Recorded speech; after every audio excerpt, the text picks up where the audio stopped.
Good morning, Raptor Freaks. Lexi Otts here, and we're doing a reaction this morning to the first victory of the new season against the Minnesota Timberwolves last night. The Raptors, very successful debut for Darko as the coach of the Raptors last night. A 3-point victory over the Timberwolves in a game that was actually pretty close throughout most of the game.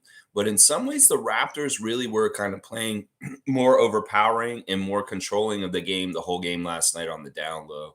Very, very fun game, and this is what we should get used to, is hopefully a lot more faster pace, fast tempo, fast break kind of play, and all kinds of good, just fun highlights. Holy crap, was that not an entertaining game? Is there a difference in how you felt watching that game compared to the games last year? Yes, and yes. This is like, it's almost like our team was held hostage and they've been freed. It's crazy. It's crazy how it is. Of course, today we'll do the normal reaction. I'll give you my 5 stars of the game. We'll do the box score autopsy. We'll do the Raptors Instagram check, and anything you guys want to talk about as pertaining to our first victory over the Minnesota Timberwolves last night is fair game. So come on in and let me hear your comments. This is the live 9:30 every morning Raptors live stream to react to or preview the games. And this is a forum for Raptors fans to get their opinions out there. Nothing will be ignored. I will read everything. So please, if you like to talk about the Raptors, this is your channel for you, especially after a great victory like yesterday. See the Trevor J light on a day that it's dark, you can really see it. So cool in red. It's awesome. All right, let's see. Trevor J is first in with us this morning. Good morning, every Raptors family. Happy Thursday. I wake up with a smile still on my face from that win last night. Hey, there you go. Makes it real easy to get up on a gloomy morning in the Toronto when you know the Raptors are back, baby. That's right. Oh, it's so good, Trevor. And here's the Commissioner J, Trevor J Cup for the in-season tournament. Yes, somebody will be winning this on this channel that has the right team that wins the in-season tournament. So yeah, Trevor J, good to see you. And he's saying Dennis is absolutely a steal for the Raptors. When Fred was walking up the court last night, Dennis was running up the court. That's why Houston lost by 30 points. This is an interesting juxtaposition that Trevor's brought up right away. And in fact, this may be one of the biggest glaring differences between our point guards last year and this year. Listen, it is very true. Dennis picks up the pace. And it is evident with our fast break points last night. We had some of the easiest fast break points that we've had in a long time on our team last night. I knew this was going to happen because this is the way Dennis played with the Lakers and LeBron and those guys. He picks up the pace. He finds LeBron, and they keep going. Well, there was a lot of that last night. And fast break basketball is so fun to watch, isn't it? And especially when we see how unselfish they can be on the break, filling the lanes and giving it to the right person. Already in the first game of the season, we see the Raptors handling fast break transition opportunities in a much smarter, safer way by going to the person that should be taking it. Instead of seeing somebody take it against 2 guys and not get the score when they had like a 3-on-2 break, no, we're getting the extra pass and we're getting it to the guy, and they're getting an easier, higher percentage, easier shot and layup because of it. So there's a lot of differences. And one of the hugest differences is we actually have a transition game now.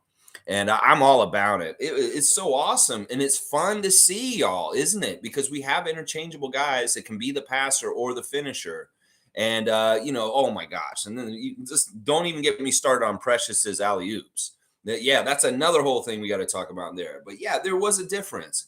And it's interesting, the Rockets lost to the Magic by 30 points last night. The Magic had an all-around good attack with a couple few players, and nobody really stepped up for the Rockets.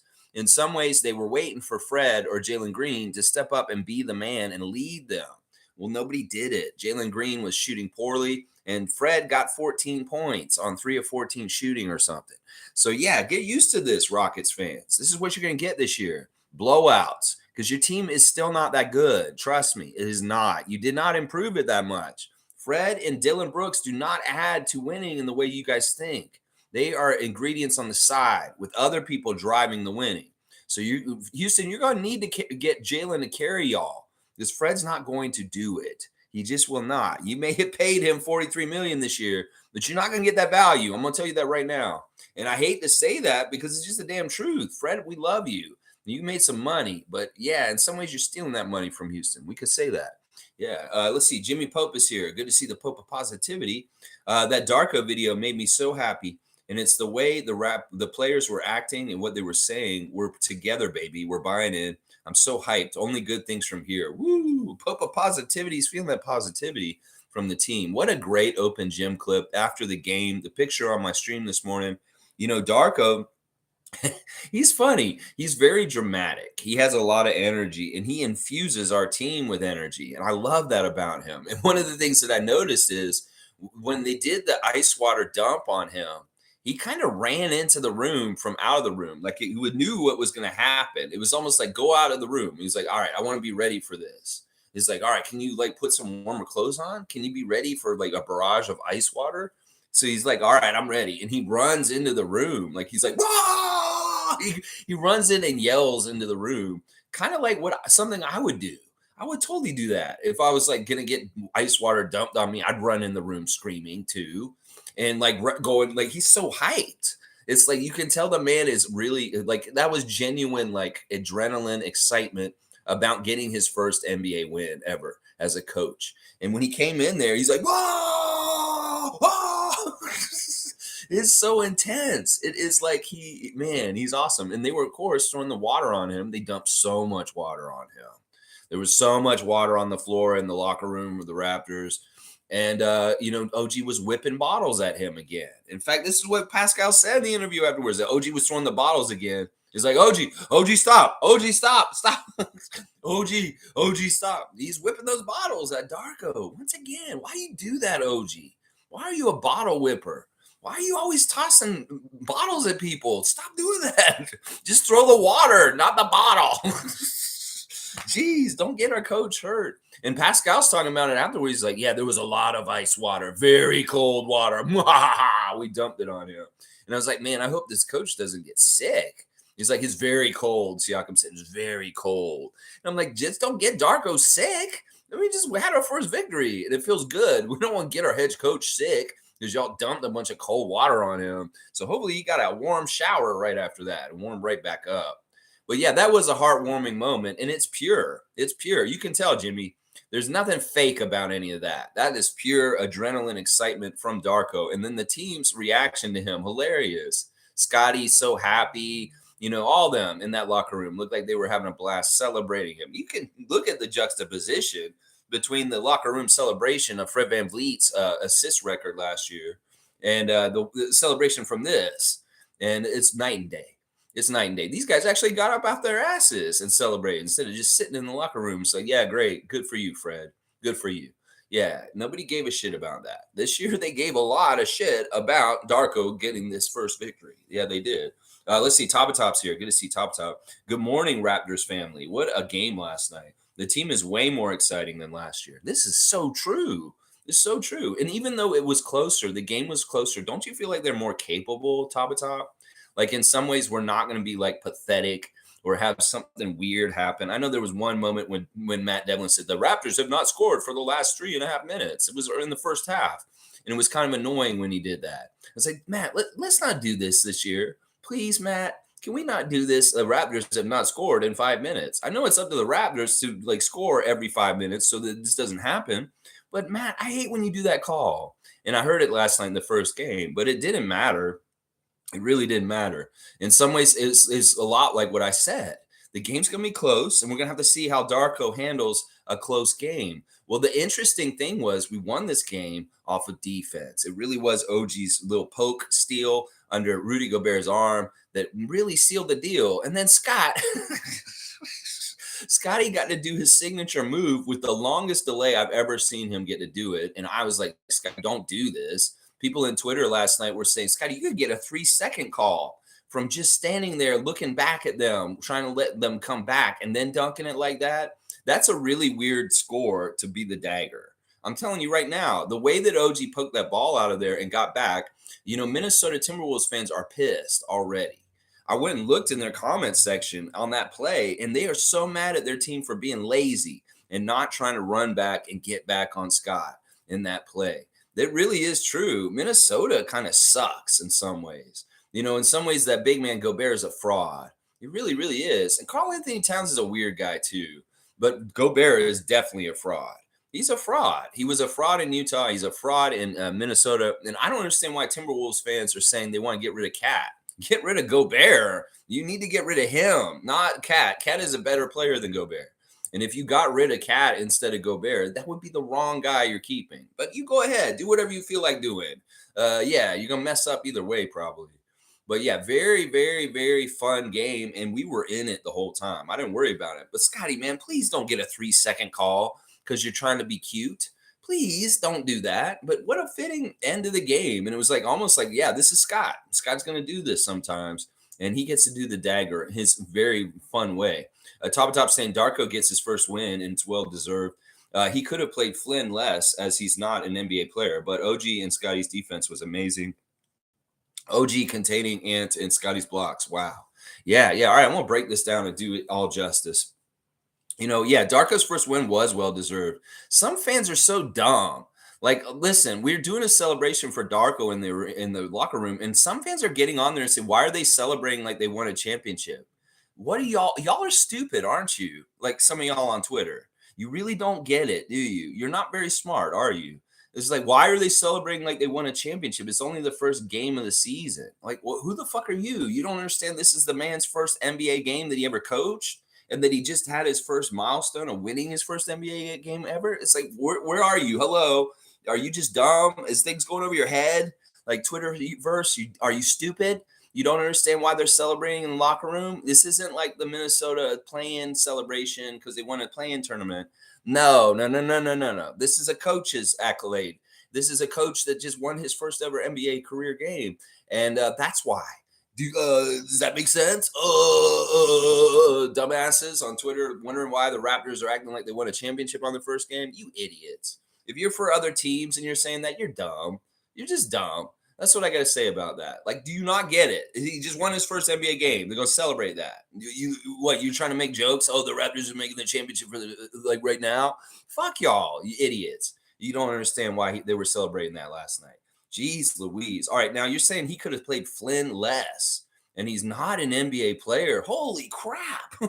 That is some heavy statements right there, top of top. Well, listen, I've watched Greg's book of Malachi, the 4 chapters, and I'll say this. Greg has won me over on Malachi with his arguments, Gubstown Clink, because he's right. In a lot of ways, Malachi has been a project for 3 years now, and he's been a really good project because it showed in the game last night. I'm going to tell you this right now. The minute you may have thought that Malachi got played too much last night, but in some ways he got played exactly how much he needed to be played. He's the backup point guard. It's very clear. He is the backup point guard behind Dennis. And what's going to happen is we need him for quick guards like Mike Conley. So everything we've been saying about Malachi is true, is that he is the backup point guard. He is our defensive backup point guard. He's expected to run this team, and he did pretty good. Now, you know what? We'll do the stat line real quick. Since because you mentioned him, he wasn't the best. You're right. His stat line was 10 minutes, 1 for 3 from the field with 1 3-pointer made, a really good one, by the way, 2 assists and 1 steal, 2 turnovers, a minus 14 with only 3 points. That is the worst stat line out of all the guys out of the game last night. That's true. But what we got to listen to Greg about is how he's controlling the team and how he's running the team is very sound. He's confident. He's doing certain things. And he is, I really do feel like Darko's about to let him blossom. Like he's about to blossom up and do way better. I think he is an NBA player. And part of it is because he's savvy and he understands the NBA game and he understands the other guys. Now, if he can get his game going a little bit better, then maybe you'll feel better about him being an NBA player. But yeah, no, I'm bought over by Greg. And I was never really anti-Malachi. I was just saying if we're going to cut someone, I'd rather cut him than Jeff. But in some ways, I also understand now. Like, I figured it out. Jeff was a lot like Dennis. And we don't need him now because we have Dennis. And in some ways, Malachi's a different look at point guard and somebody we do still kind of need in some ways. So it's a weird thing. I think Malachi's place in the team is fine. And I actually think he's going to be a lot better this year. You're going to see it as time goes on. He didn't have the best game last night, sure. but it wasn't wasted minutes. He was solid. He made some really good plays. He hit a key three at a certain time. So he's not a total waste. Let's just put it that way. Scotty and OG's defense was phenomenal. Seriously phenomenal. Seriously phenomenal. OG said after the game, Anthony Edwards went off early in the game and went crazy. He scored like all their points in the very beginning, and he was unstoppable. Well, OG didn't like that. He said, "Well, I should have came up close to him, a little closer, because I want to make him uncomfortable." And Anthony was too comfortable to start the game. Well, OG got his proximity to him closer, and he became very uncomfortable after that. And his scoring was way different in the second half than in the first half. So kudos to OG making the defensive adjustment and shutting down Anthony Edwards. So I guess we can kind of add him to the list. I mean, let's look at Edwards' stat line last night. Can we say that he was a victim of OG-itis? 8 for 27, 26 points, 14 rebounds, 4 or 7 from 3. You know, that's not bad. 8 of 27. What is that? That's like less than 33% from the field, right? So yeah, that's pretty bad shooting. That's pretty damn bad shooting by Anthony Edwards, and a lot of that is OG. Scotty's blocks, yes, top of top. Oh my gosh. You know, in some ways, Scotty's game last night was more defensive oriented than offensive oriented in how he helped us win last night.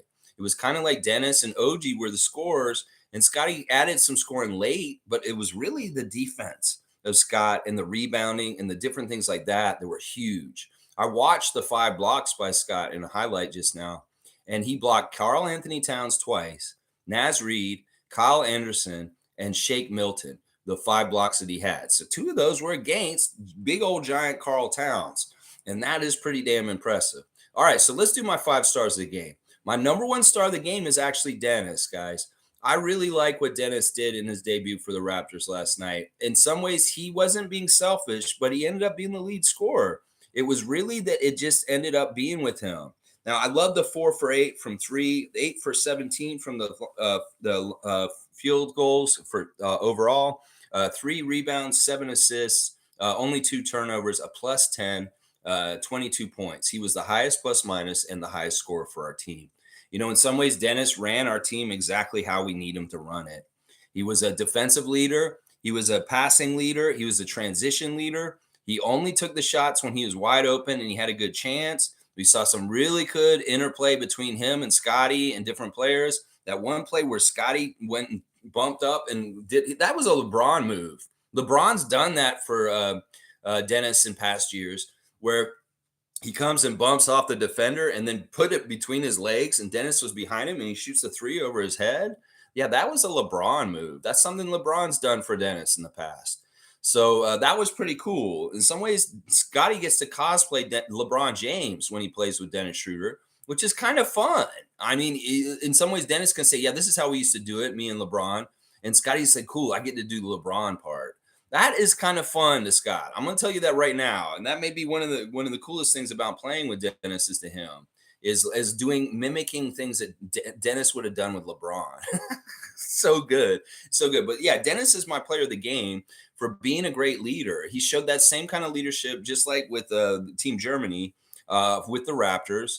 And he was very efficient. He hit some very key threes, some very, very key threes, and being 50% from 3. And also just everything. The balance of what he did out there was fantastic. Very, very fantastic. And for it being his first game as a Raptor ever, this is really impressive. Seriously. Because he's just been with us for what, a month now? And yeah, he's taken to our system. He's taken to our city. He's taken to his teammates. He's taken to his new coach very, very well. Dennis Schroeder, my first star. My second star is OG Anunoby. And it's because of both sides of the ball. OG was the best shooter on the team last night, 7 of 13, 4 of 9 from 3. He hit both his free throws, 6 rebounds, 1 assist, 2 steals, 3 blocks, 20 points, a +6. OG Anunoby was, as we said, he shut down Anthony for the second half. That was key. And then, you know, he was hitting very important shots early. You know, he was the one guy who was actually pretty dead-eye with this 3 early on. And he was getting really nice scores just coming to him. Once again, just like Dennis, it's all in the flow of the game. It's not forced. It's something that makes sense, and it's opportunity that is derived from the movement and the cuts and the offensive system that Darko set up. And they really are really interesting with how they're making reads in the cuts and how they're finding each other. There's so much unselfishness. It's such a joy to watch. And OG was fantastic. One of the things that we saw from OG that's a little different was he wasn't just taking corner threes. He was taking some threes at the top of the key, and he was doing a little step dribble and then shooting. This is a little bit like Gary with the step dribble to the side to try and make the shot more open. Well, he worked on that this summer. Very, very much worked on that this summer. And he's very proud that he's going to have a better three-point shot at the top of the arc this year.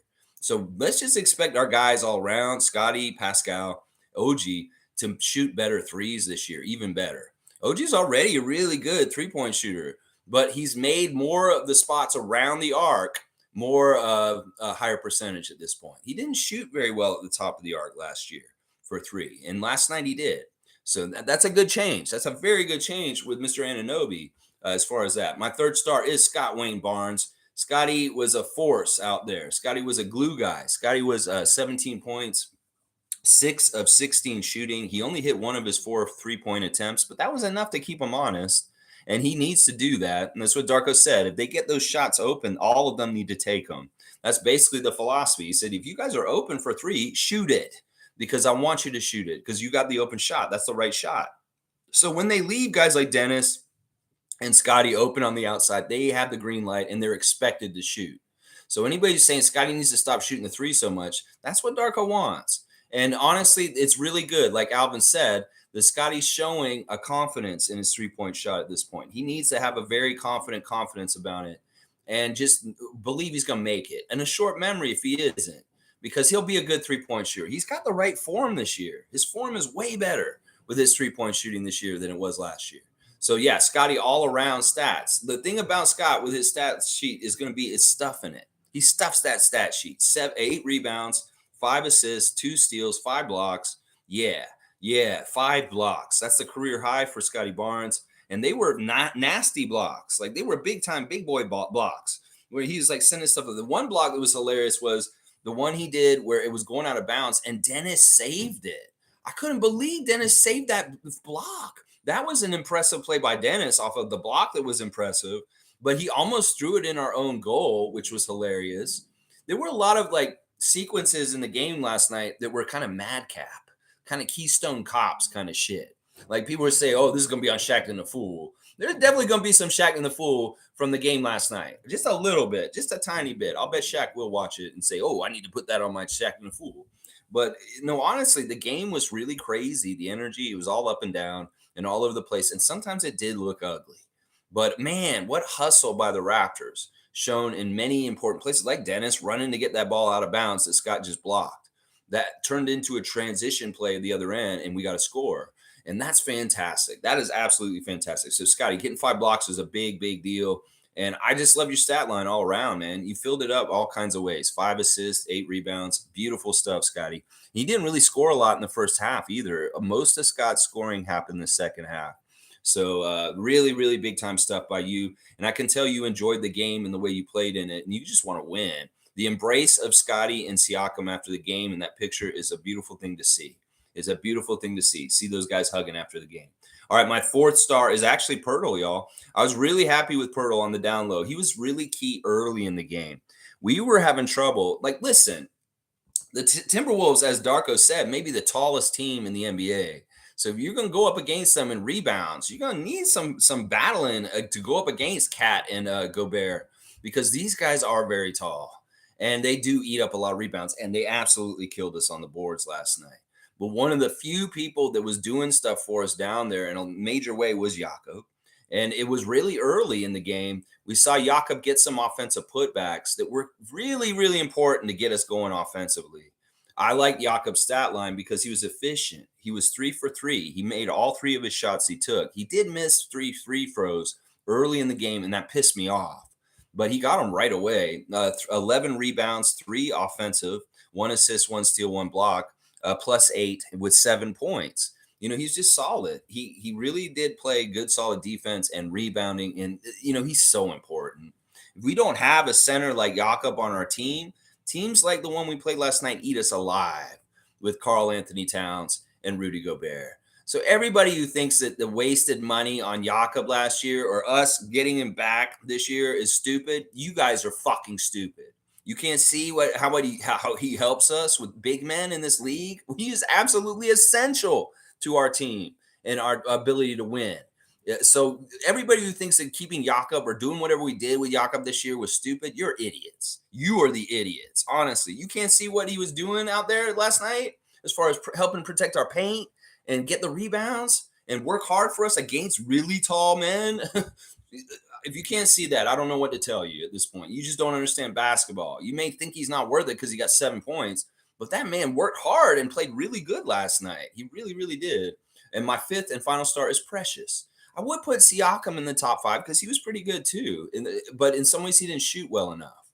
But Precious was fantastic. In fact, I probably should put him higher than the 5th star. It's just he kind of petered out by the end of the game. But in the beginning of the game, the first half, his first stint when he got out there, he was an infusion of energy to our team that was so needed because in some ways our starters were a little bit stagnant. And when they put Gary and Precious in, boy, did Precious make an impact in the game right away. And it really is his pure, unadulterated, amazing athleticism. He's just amazing. Like we saw him get a couple alley-oops last night that were I don't understand. How did he get that one from Siakam? That was so high up. And he brought it right down, and it looked so badass. And of course, he had another alley-oop later. Precious, fantastic last night.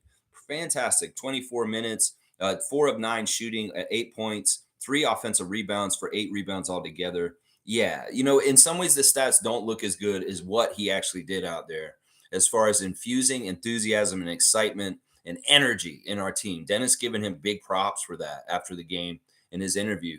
Precious was energy, and he needs to bring it every night, is what Dennis said. So, yeah, there's my 5 stars of the games. I think Siakam's an honorable mention.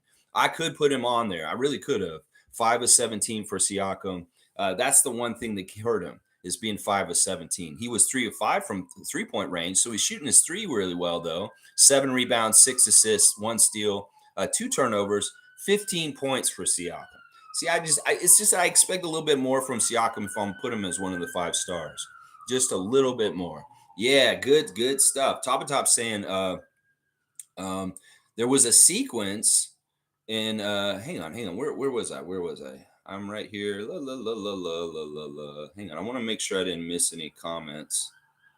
All right, Trevor's saying that video in the locker room with Darko and the players tells us that all these guys are together and everybody looks very happy.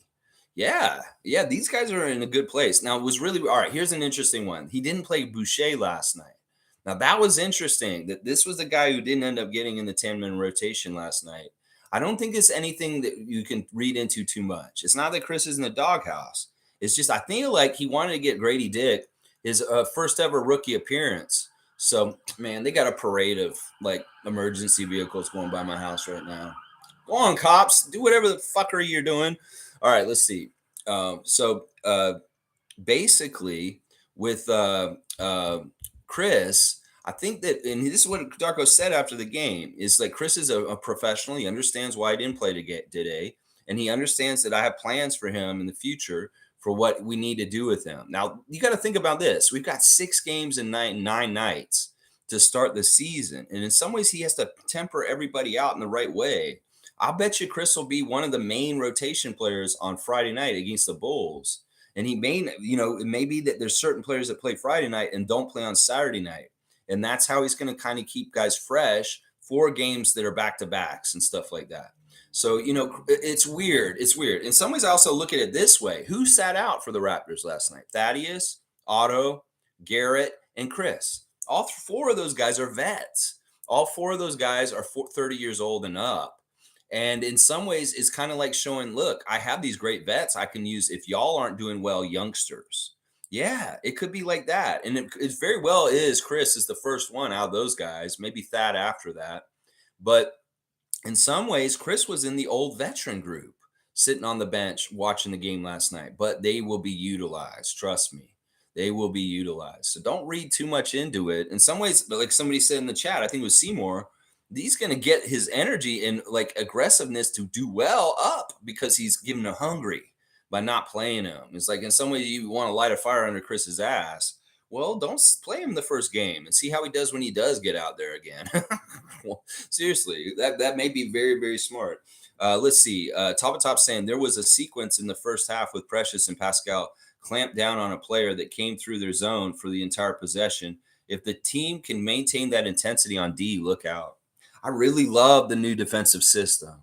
These guys are not laboring so hard to run around like so crazy the way Nick had them. They can stay at home. And we're seeing that because the defense is built from the paint out, that we have good guys contesting stuff near the basket. One of the things that I hated about the Raptors last year was how many easy shots near the basket, nobody's around them, where the defense would get beat and the offense would trick us. And then all of a sudden they had an easy layup and nobody was in the paint contesting it. Well, that's not happening anymore. You come in the paint against us, you're getting a body, you're getting an arm, you're getting somebody to impede you. Usually it's Jakob. But if he's not in the game, it's Precious, it's Scotty, it's Pascal, or something like that. I like that kind of defense better. Trying to do the defense at the point of attack at half court and sending two guys immediately there, that immediately gives you a disadvantage somewhere else on the court. And if that passer is really good, which they normally are in the NBA, because that's the level they're at, you're going to beat that double team and get it to the open man, and boom, there's a corner three. That's what killed us so much last year. Corner threes and easy layups because we overplayed on defense and the other team just got easy scores. Well, none of that in this game last night because we stayed at home, we played man-on-man defense, and we used our defensive talent in one-on-one situations to just stop them, to just really irritate their shots. This is going to be a huge thing about why our defense is good this year, is because the field goal percentage of the other team is going to be bad because we really annoy the hell out of every single shot they shoot. That's serious. If we come and contest everything they shoot, the other teams are going to shoot so bad against us. We did hold them under 100 points, but we were under 102, which is too bad. But we could have shot just a little bit better. We would have got 100. But that's another key stat I'm going to be looking at every game this year. Did the Raptors hold the other team under 100 points or not? Because they did, that means they played really good defense. That is usually a good sign. If you hold the other team under 100 points, you played really good defense. So, yeah, I'm excited about the way we played our defensive system in the first game. I think it's a better defensive system. I think our guys will save more energy for the offensive end because they're playing this way. And in some ways, they may have better defensive stats than even with that crazy ass run around with your chicken head cut off kind of defense that we were playing last year. Like, seriously, less effort and better results. I love it. That sounds great to me. And then, we see what happens in the fourth quarter with Siakam having his legs underneath him. He said after the game, he could play another game. He's so not tired. He was feeling so fresh after this game, playing under 35 minutes. And he was like, I could play another game right now, y'all. I'm not tired. That's what we want to hear. This is one of my biggest criticisms last year of Nick. You can't play Fred and Pascal the whole game and tire them the hell out by the third quarter and expect them to hit big shots in the closing minutes of the game to take you home to win. I was like, this is just doesn't make any sense, Nick. He said something stupid yesterday, Nick Nurse. He said the difference between Philadelphia fans and Toronto fans is Toronto fans will come up to you and say, hey, and Philadelphia fans will come up to you and say, hey, why don't you do this as a coach or do this or do this? That was hilarious to me. In some ways, Nick, if you ran across me in public, other than at the coach's open house, and you'd ask me how to do your job, I might have helped you fix your problem last year by saying, stop playing your starters so damn much so you tire them out so they can't win the game and close the game for you. Maybe you should have listened to Toronto fan instead of just saying, hey, we're at Pearson. Oh, there's Nick Nurse. Hey, you don't say nothing else to him? That's because we're Canadian. We're not going to tell you how to do your job. Although I was telling you how to do your job on this channel last year at times. You could have tuned in. Maybe you could have gotten some of the cool keys to it because it looks like Darko understands what I understand, and he's doing it this year. I mean, the fresh legs of Siakam at the end of the game really helped us close it out. It really did. It did. It wasn't absolutely dog tired and hanging over himself because he's been overused the whole game. That is a great thing right there. That is a great thing right there. Yes. Let's go. Evelyn's here. Good to see Granny Evelyn. Good morning, Raptor Freak family. Congratulations, Coach Darko. Darko Baracco. I like that. On your first win as a WNBA coach or an NBA coach, sorry. Dennis Schroeder, one great addition to the team. Great win, guys. Defense was outstanding indeed. Yeah, Schroeder's a great leader. The Lakers miss him. We love him. We're so glad to have him here. I love seeing. All right, let's do the Raptors Instagram check real quick because honestly, there's some cool stuff here. We'll start with Ron Harper Jr., who's reposting. Dennis has posted all of his teammates with him doing the freeze. And he said, "My guys are feeling the freeze," because he's got a whole bunch of them on blast. Koloko, Ron Harper, Grady, Jakob, Garrett Temple, and Thad Young. And he's saying, "My guys are feeling the freeze." Yeah, he got to do the freeze a couple times last night. Even looked like Scotty was doing the freeze at times last night, too, out on the court. I love it. I love it so much. And what else happened with Dennis? We see him coming in the game, home opener. He's got the Canadian flag up. He's smiling. He is wearing a Lakers shirt. But don't worry, we'll get those Freeze Raptors shirts out soon enough, won't you, Dennis? You get those Freeze Raptors shirts out. That's tough. Get those That's Tough shirts out in the red and black, man. It was special. Thanks, Toronto. Once again, at some point in the game last night, they had Darko mic'd last night, and it was fantastic to hear him. If y'all watch the content with him talking to people on the court, you really get to see what Darko's personality is like. At one point, they filmed him saying, "This crowd is amazing. I love our fans." I loved hearing that. He's recognizing just how much we come out for Raptors games and really support that team with noise and bodies. A lot of people in that building. And Darko loves that. Like the support of our fan base for our team is underrated in a lot of ways. People don't understand just how crazy we are for the Raptors up here. And Coach Darko, recognizing the fans on that mic moment, saying, "Man, I love these fans. They're amazing. Look at this place. Look at how crazy our season opener is. And look at all the loudness. And this is awesome. Coaches want this. Teams want this. Dennis wants this for his team in Braunschweig. When he sees it here in Toronto, he's trying to mimic it and bring things like the OVO Center over there so he can have a good athletic center. Get that vibe of the Toronto crowd and how enthusiastic they are for the team." And then really cool conversation between Darko and Brett Nansel. They got them. This was really cool. And I really liked seeing this, being my specialty as the refs, and seeing Brett Nansel coming up to them and them congratulating Darko on his first NBA game. It really humanized the referees and made me feel like these guys are all right. You know, there's a couple of things that are happening right now with the refs that are very important. They've been under siege and under fire, obviously, for controversies like Tim Donaghy, Eric Lewis, different things like that. So in some ways, they really are trying to put out a good PR and make themselves look as good as possible. In some ways, they're winning me over.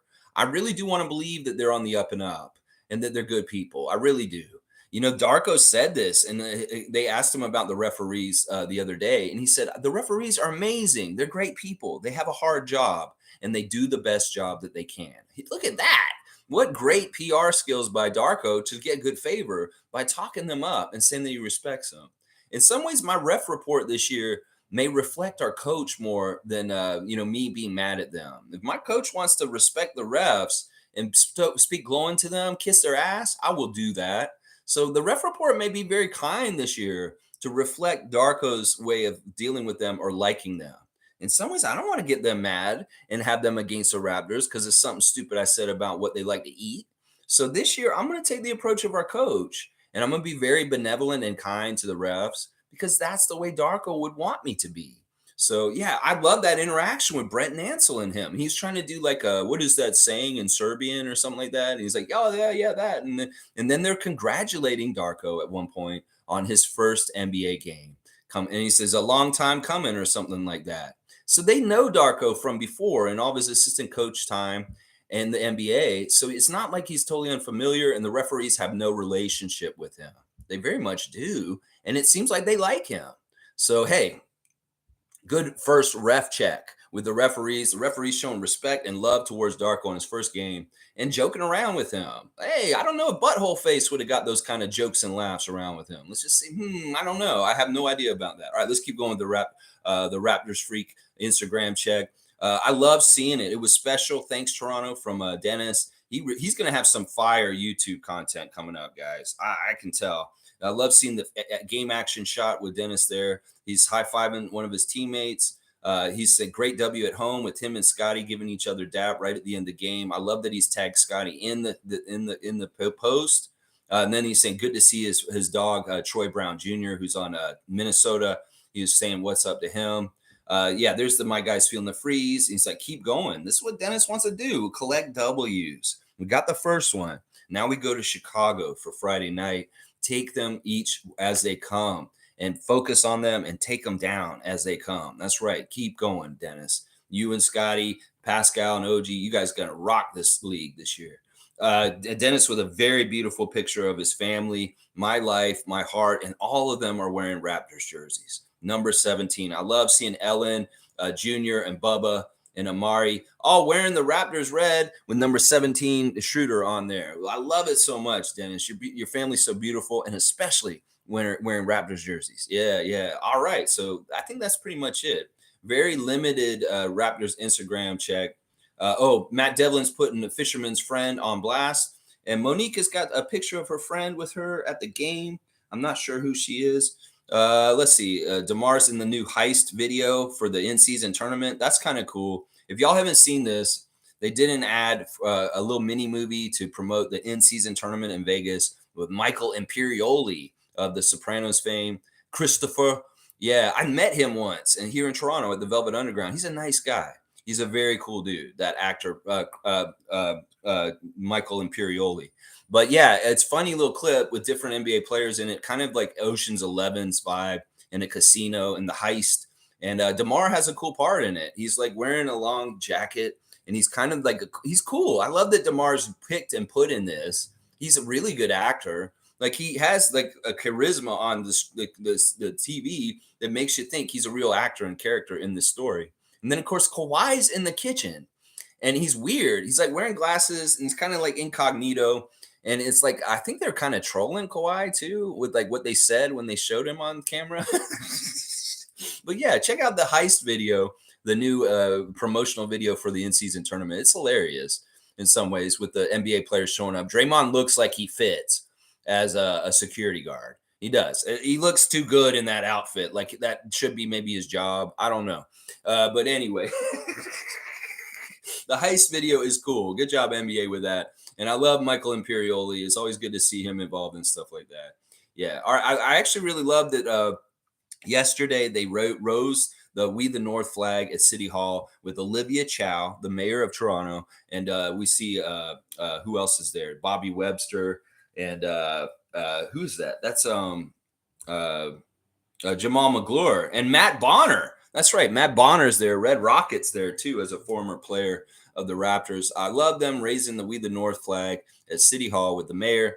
And then also the CN Tower was all in red and black last night in honor of the Raptors opening game last night. I love the city of Toronto showing support for the Raptors team in their new season. That's right. Show us that support. And I love all the red shirts that were in the arena before everybody came in, and seeing Dan Bhatia sitting there in the red shirts, the sea of red shirts. So everybody went last night, got a cool new shirt, a Raptors red shirt. I love it. I love it so much. There's your Raptors Instagram check real quick.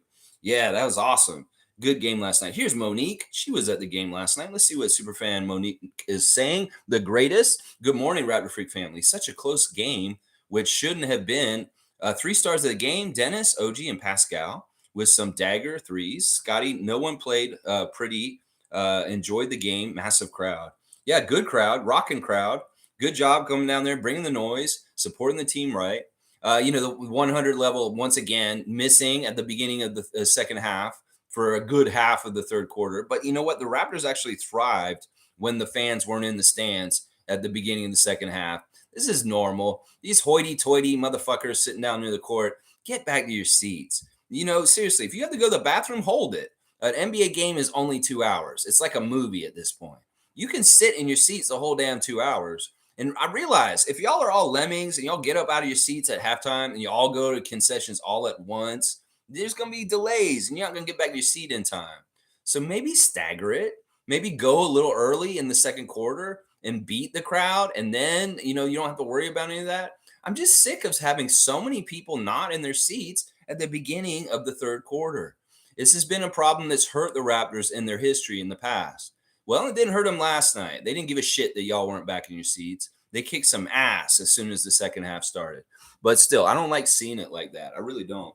Trevor J saying, when people always have something to say about you, just look them straight in the eye and tell them I'm happy. I get to sleep very well at night while you're up being mad. Trevor J, yes. I like that. I like that in some ways. It's like, look, we can't control the perception of other people. If they think you're a creep or a stalker, you can't control that. That's why I'm not going to try and control that. I love you, Raps Love. But, you can just know yourself and not let other people's perceptions and ways that they look at you confine you or be who you are. I love that, Trevor J. You live your life and you're fine with how you're living and you can sleep at night. That's all that matters. And other people will judge anyway. Let them judge. They're going to judge no matter what. That's right. Knock the Nacho saying, Fred VanVleet scored less than Dennis last night. How interesting. 3 best were Scotty, Dennis, and OG. I don't think Darko ran a true 10-man rotation. Good 8-man rotation. Eye-popping block from Scotty. Yeah, he had emphatic blocks. He had like serious blocks. He had blocks like you might have on your little cousin in the driveway that it's not even fair. Like he's just like, wah, wah. They were crazy blocks, monster blocks. And some of those blocks he had. We can't compare Fred to Dennis straight up in these situations. You really can't, Nako. I know everybody's going to have the proclivity to do that, but you really can't. The opponents are different. The situations are different. In some ways, Dennis is set up to succeed, and Fred is not. I'm going to tell you that right now. Fred is not set up to succeed. Houston is not set up to succeed in any kind of way. We are, though, because we have a really good game plan. We have a good roster construction. We have very intelligent, high IQ basketball players that are learning at a very accelerated pace with a new system. And that's one of the beautiful things about him. Darko's laughing because he didn't realize how teachable his team is. His team is so teachable. Well, the sky's a limit. If you've got a bunch of smart IQ players like Scotty and Grady and Dennis and Pascal and OG and Jakob, you can do a lot with that piece of clay. You can mold it real good and faster when they're receptive, they're intelligent, and they get it and they learn it quickly. That's one of the things we've been hearing since training camp started is that the Raptors are hearing things once and they're implementing it instantaneously and successfully right away.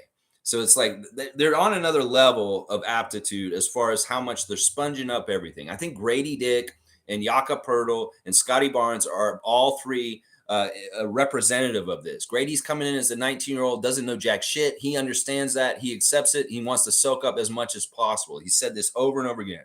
Jakob Poeltl, every time we hear him do an interview, he's breaking down the X's and O's and just telling us very high IQ, like level basketball philosophy and theory about what they're doing.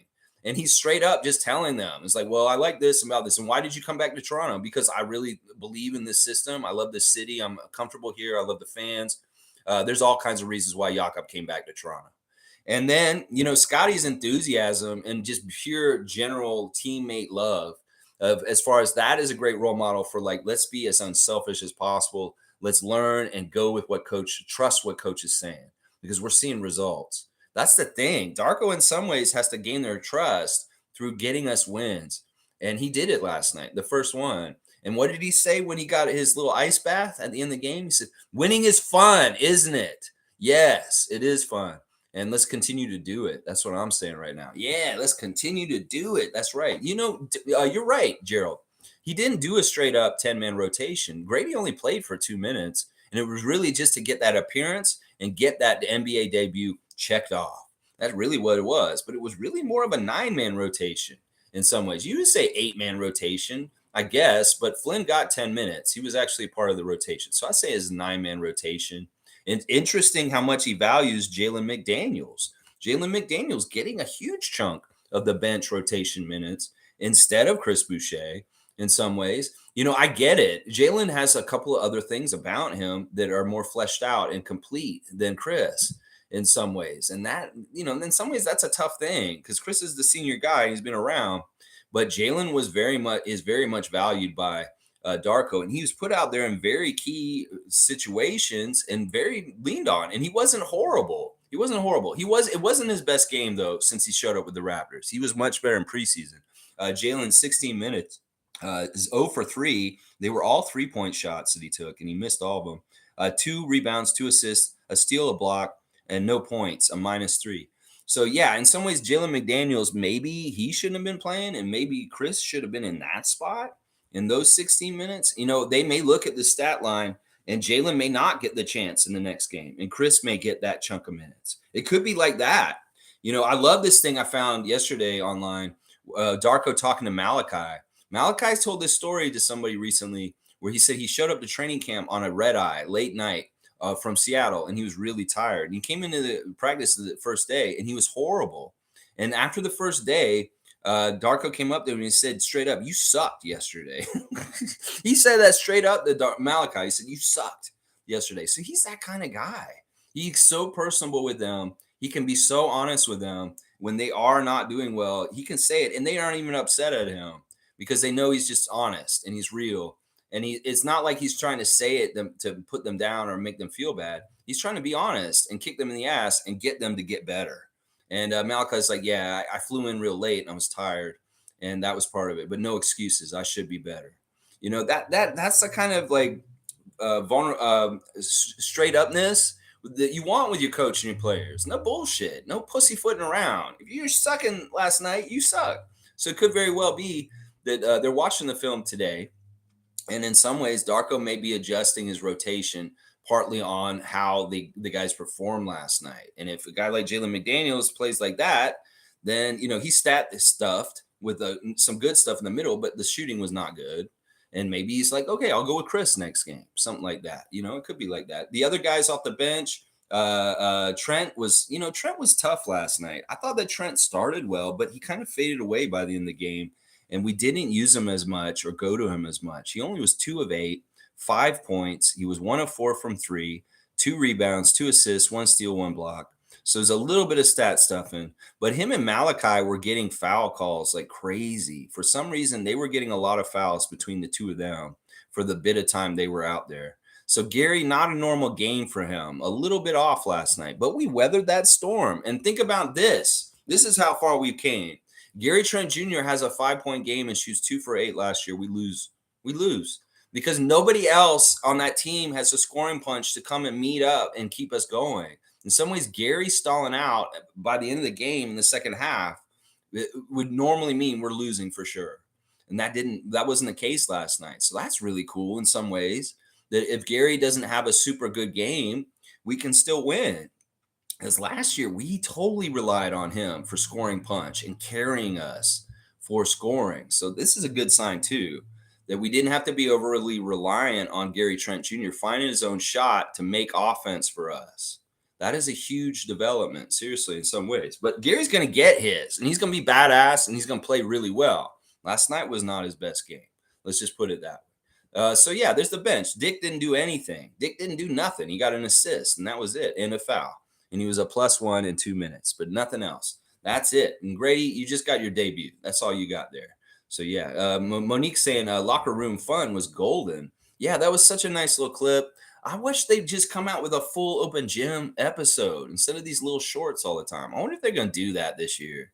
They're just going to do like open gym shorts all season and not do the full half-hour once a week episodes. There's a lot of work to put those open gyms together. And maybe they are just doing little clips, because I hadn't seen a damn half-hour episode since this summer. What's going on, Open Gym? When are you going to start putting out full episodes? We want those. We love the shorts, but the full episodes are what we like. Yeah, Nameless is saying the schedule makers are trying to bury us in the standings in the first 10 games. Tisk, tisk, tisk. So transparent. And listen, in some ways, it's like last year. In some ways, you want to get thrown in the fire right away. You have your most energy. You're less injured. So if you have a lot of games at the very beginning of the season and they're tough games, like teams that are above 500 last year, well, let's bring our best towards them, even if we're not totally meshed together. I don't know. I want to gain whatever positive side of it is. And in some ways, we could say that the positive side of it is that we're fresh and we're not hurt. And when we have to play so many games right at the beginning, that means we should be in good shape. Later on in the season, if we get a stretch that's like this, so condensed, it's much tougher to navigate. So in some ways, let's look at the bright side of it, Nameless, and get the plus out of it. The other thing I've said is we're playing Philadelphia twice very early, and they may not have their shit together. Obviously, Harden is a distraction. We found out yesterday he showed up to go with them on this trip to Milwaukee and then come to Toronto. Well, they told him not to come. They told him to just stay in Philadelphia and work at their practice facility to get ready for when they come back. So there you go. Harden's already being a huge distraction to them. Huge distraction. Let's see. Name was saying we need another win tonight desperately. We're not playing tonight. We play tomorrow, Friday night, Chicago Bulls, United Center. Tomorrow, we'll do the preview tomorrow morning, 9:30 a.m. The ref report, the marquee main event matchup, the latest lineup news, and my keys to a win. All that stuff tomorrow.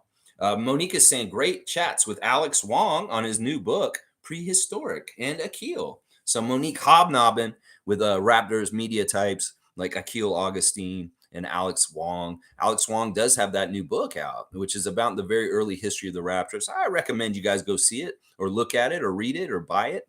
I don't have it yet myself. I'll probably get it at some point. Maybe it's an easy Christmas gift. Somebody, not from one of y'all. I'll get somebody from my family to send it to me. Or maybe Adrienne will get it for me or something like that. I don't know. But yeah, I need to get that book too. Well, that's cool. Alex is the one we like. Will wasn't there too, Monique? Where was Will Lou? Will who? Will who? Trevor's saying OG is that wall that you cannot get through. He's unstoppable with his defense, offense. You know, OG, can we add Anthony Edwards to the list? A shutdown? I mean, is that a bad enough stat line that we can add him to the list of victims? I don't know. 8 for 27. He did have 26 points. He was the leading scorer in the whole entire game. I don't know. It doesn't optically look good, but we do know that OG had a big part in shutting down Edwards last night and late in the game. The other guy, you know, he had to switch, and these guys were jumping around from Gobert to Cat to Anthony to Mike Conley. You know, they're different looks, all those guys on the Timberwolves, and they have different things you got to worry about. So switching off those guys, you really have to change the type of person you're guarding for each one of them. Even from Gobert to Cat, it's very, very different what you're doing as far as how you guard them defensively. So, yeah, very, very cool stuff by the Raptors defense overall. OG was definitely one of the leaders of it, but Scotty was too. And you could say Dennis was a leader on defense too. I think that Pascal was underrated on defense last night. We don't talk about how good a defensive player that Pascal is. And, of course, Jakob, very important rim protection and challenging of anything that they tried to do when they came down to the basket. You know, that's very important. You know, let's do our team stats real quick. Let's look at the team stats because they're very telling and they're interesting. We have a new profile to the Raptors under Darko. That's much different than Nick's profile. They got way more field goal attempts than us, 10 more, but we made 2 more field goals, 36 for 90 for 40% from the field, and they were 34% from the field. This is going to be a stat that we're going to look at is this field goal percentage of the other team. And they shoot under 35%. That's really good defense. 34% from the field for them overall. That's fantastic. We made more threes than them, and that was a key part of why we won. 14 to 35, 40% from threes. We shot as good from 2-point range as 3-point range. So 40% from 3 is great, actually, last night in a bad shooting game by both teams. They only shot 26% from 3. So that was huge. And having 6 more threes than them was a big part of the difference because they got the line more than us. And they shot better at the line, 18 to 22 to 11, 16 for us. They way out-rebounded us. In fact, that stat should have killed us right there, that they had 62 rebounds, and we had 47. Don't do that right now, Dad. You're making moves on Scrabble. It's making noise on my machine. Let's see. 62 rebounds for the Timberwolves and 47 for us with 16 offensive rebounds. They were kind of killing us on the offensive boards. And that you would lose if you had 62 to 47 rebounding discrepancy, but no. We beat them in a lot of other stats. That's why. 27 assists was fantastic. Honestly, the assist numbers that we've been getting for our team this year are way, way better than last year. We outstole them. And this is another really impressive thing. Like, look, they've got Gobert and they've got Karl Anthony Towns. We had more blocks than them. And it wasn't just Pirtle. That's the fun thing. Scotty getting 4 or 5. Scotty getting 5. And I think OG had like 4 himself. You know, we had more blocks than that, maybe the tallest team in the NBA, the Minnesota Timberwolves last night. That is a big deal. That's a big deal. The turnovers were really good last night. The Raptors only had 6 turnovers at the half, and they ended the game with 14, which is the exact same amount of turnovers that Minnesota had. So we've been taking care of the ball better than some of the preseason games where we had like 30 turnovers. Yeah, way better taking care of the ball. Fast break points is a huge stat for us last night. 34 fast break points to 12 for the other team.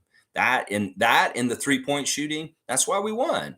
That's why we won. The 3-point shooting and the fast break right there are the reasons why we won last night. Fantastic stuff. The refs weren't that bad. They did give us more fouls, 18 fouls to 14 for them. But whatever. And points in the paint, we got beat there too. They beat us in the paint as far as points in the paint.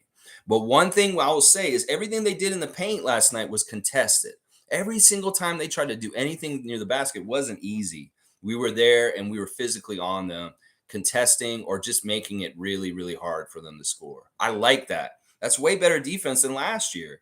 There were a lot of times, like I said, that a team could get near the basket and there's no resistance. Well, this year there is. And this is going to be a big key why our defense is better this year than it was last year. So, yeah. Oh, man, I'm so excited and I'm so hyped. There's your box score autopsy right there. Yeah. All right, let's keep going with the chat. I'm glad to see so many different people in here wanting to make their opinions known about the great victory last night. Yeah, let's go. Monique's saying also they gave free sneakers away at the game for a year.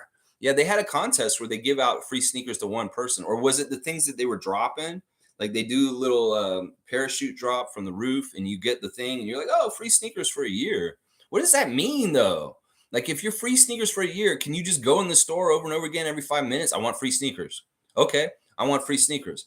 Well, we're out of sneakers. You took all the sneakers after a week of this, man. We're out of stock. You took all the sneakers. Well, it's a year. I can do this for a year. I don't understand that. Don't they have limits on this? Do they get a free pair of sneakers every day? That seems ridiculous.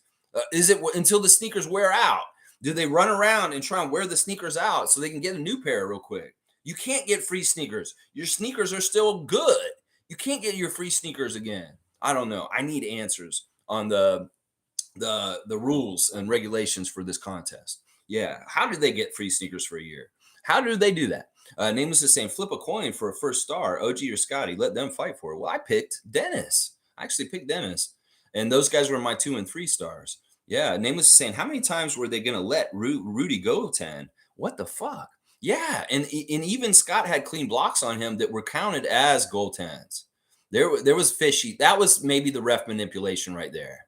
That may have been it, Nameless. That those refs were calling goaltends weird last night. There were a couple goaltends on us, which some of them were actually goaltends. But then there were some blocks that we got that were clean, that were counted as goaltends for them. And I didn't like that. There was one in particular that Gobert put up that we blocked that was actually not a goaltend, that he got it clean while it was still coming up. And that kind of pissed me off. There were a few like this. That if there was anything fishy in the referee's calls, it was around what Nameless is saying, blocks and goaltends. G saying with preseason and home opener, Raptors are undefeated so far. That's right, 5-0, baby. You know, Minnesota fans are in shambles right now. They got a 5-0 preseason, and they were so riding high coming in this game against us last night.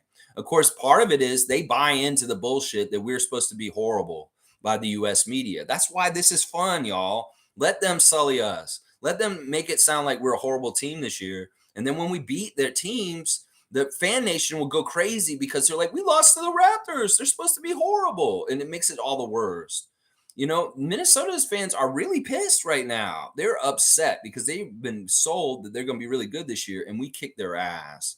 In fact, they were so disappointed with the last section of the game and the poor effort and what they were doing. They all want to fire Chris Finch. They want to trade Cat. They're upset right now. Minnesota fans have already had their dreams dashed for the season by the Raptors on opening night. It's amazing. It's amazing how pissed they are about their team right now. You can go look at their comment sections from the games, anything they posted last night, and you will see a very upset fan base right now because they were sold on something. They saw an undefeated preseason. They're like, whoa, they're going to be really good this year. And then they lost the Raptors on opening night. Now, see, they think that that's a horrible thing, but you guys don't be upset you got beat by us. We're going to beat a lot of people this year. So, you know, you may be upset because it's the Raptors, but a lot of people are going to be upset because it's the Raptors this year. So, yeah, they're in shambles. Timberwolves Nation in shambles. You know, we had the boxing match between Anthony Edwards and Dennis Schroeder from FIBA World Cup, where Dennis beat Team USA and put their ass out and won the gold and became the MVP. Yeah, underdog won. It's like Little Mac versus Bald Bull was the boxing match. And Dennis Schroeder, Little Mac, he punched Anthony Edwards out in our boxing match for the marquee matchup last night. That's right. That's what happened. That's right. Let's see. Monique is also saying that, so Bobby was a part of Raptors Tonight live stream, caught some of it, not all of it. I didn't watch it yet. In some ways, I can't watch Raptors Tonight before I do my reaction stream because I don't want to steal their takes. So once again, I'm not going to be in there live or with the Raptors Tonight stuff this season unless I'm actually at the Real Sports and I'm with them in person. Otherwise, I won't watch them. I'll watch them later today, but I don't want to watch it right now. Because I don't want to twinge my takes on the game and steal like Jack's game takes, because I don't want y'all to think I'm stealing from them. If I say something that Jack said last night, it's just because we said it separately. I don't want to watch it and steal their takes, so I'll watch it later today. But that's very cool that Bobby Webster was the guest on Raptors Tonight last night. I'll be very much looking forward to watching that clip, seeing y'all in the comments, seeing what y'all are saying, and then also hear what Bobby's saying. So, yeah, I like that Bobby was there. Let's see what else y'all are saying here. Tom Duke is here. Good to see West Coast Raptorfreak president Tom Dukey. Bobby stole the show at Raptors Tonight. Spoke about growing up in Hawaii and hitting game winners. All right, cool. I'm looking forward to watching that. I'll watch my Survivor since that was on during the game last night. I'll watch Survivor, and then I'll watch that. Is probably what I'll watch this afternoon. Tom Duke's got OG got to throw bottles again. Yeah, he needs to stop doing that. He needs to stop doing that. OG, those are projectiles. They can hurt people. You were hurting Pascal last year when you threw them at him in New York.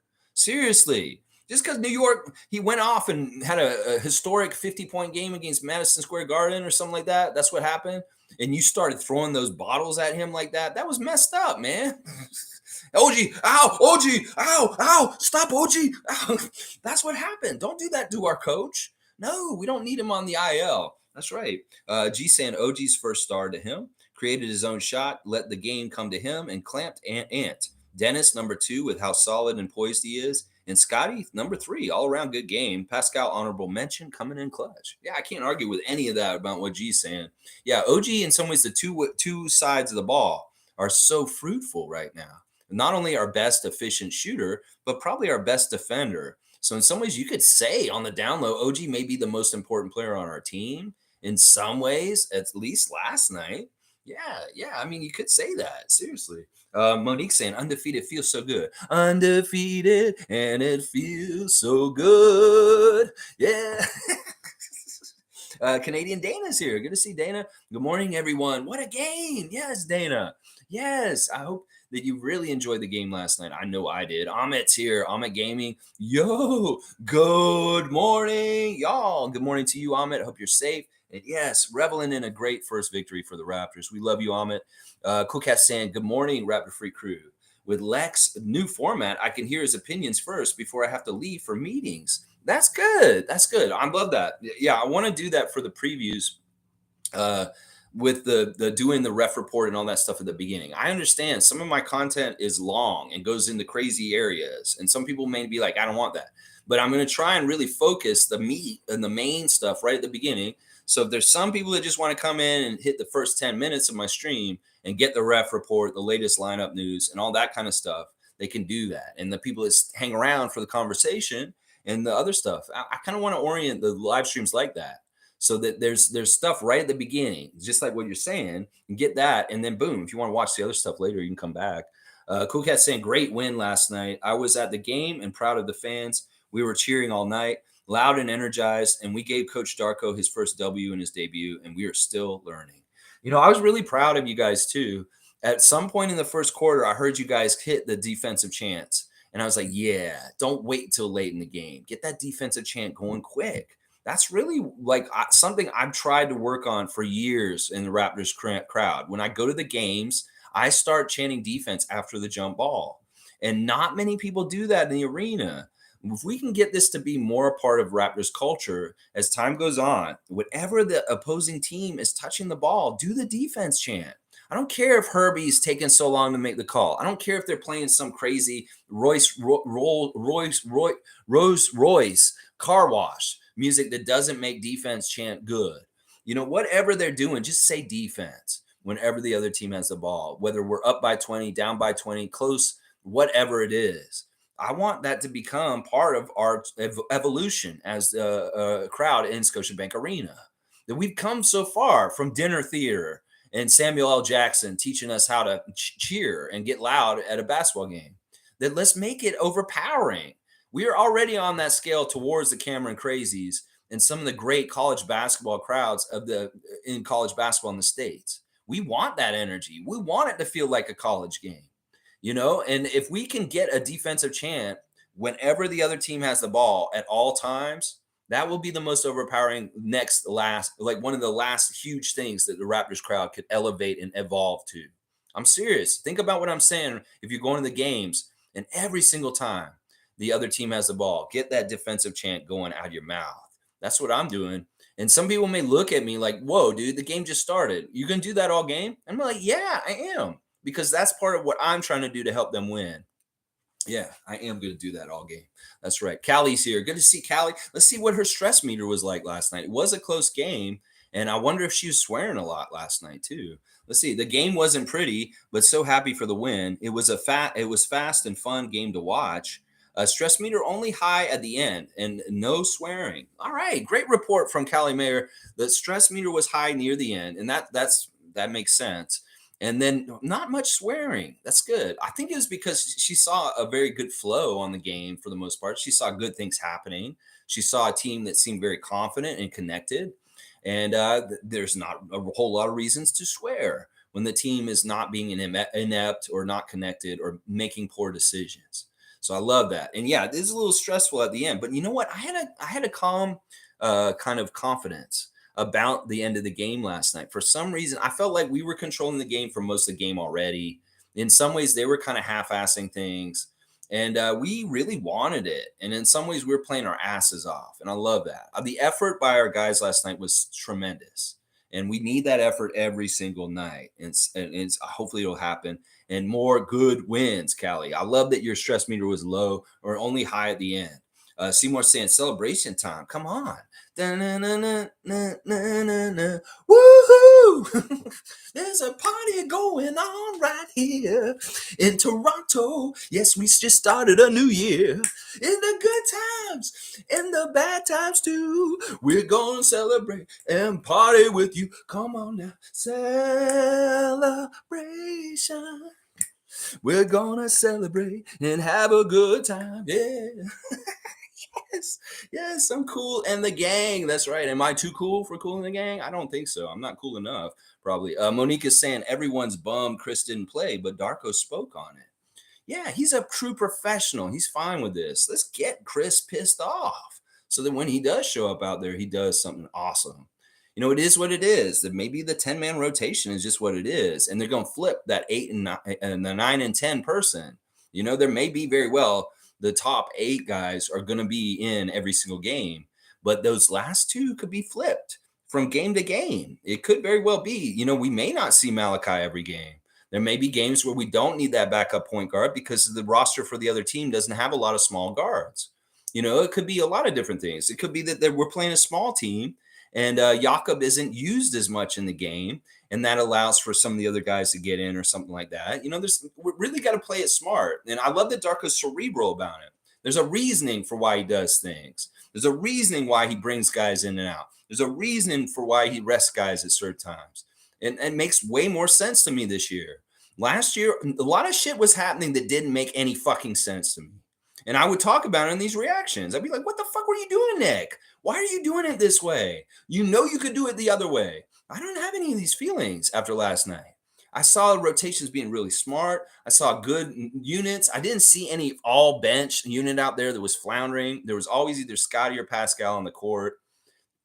Yeah, good stuff is happening with the Raptors. Good decisions, a good coach, a coach that's actually coaching and putting plays and sets out there, and they're listening and they're executing it. I love it so much. Yeah, there you go.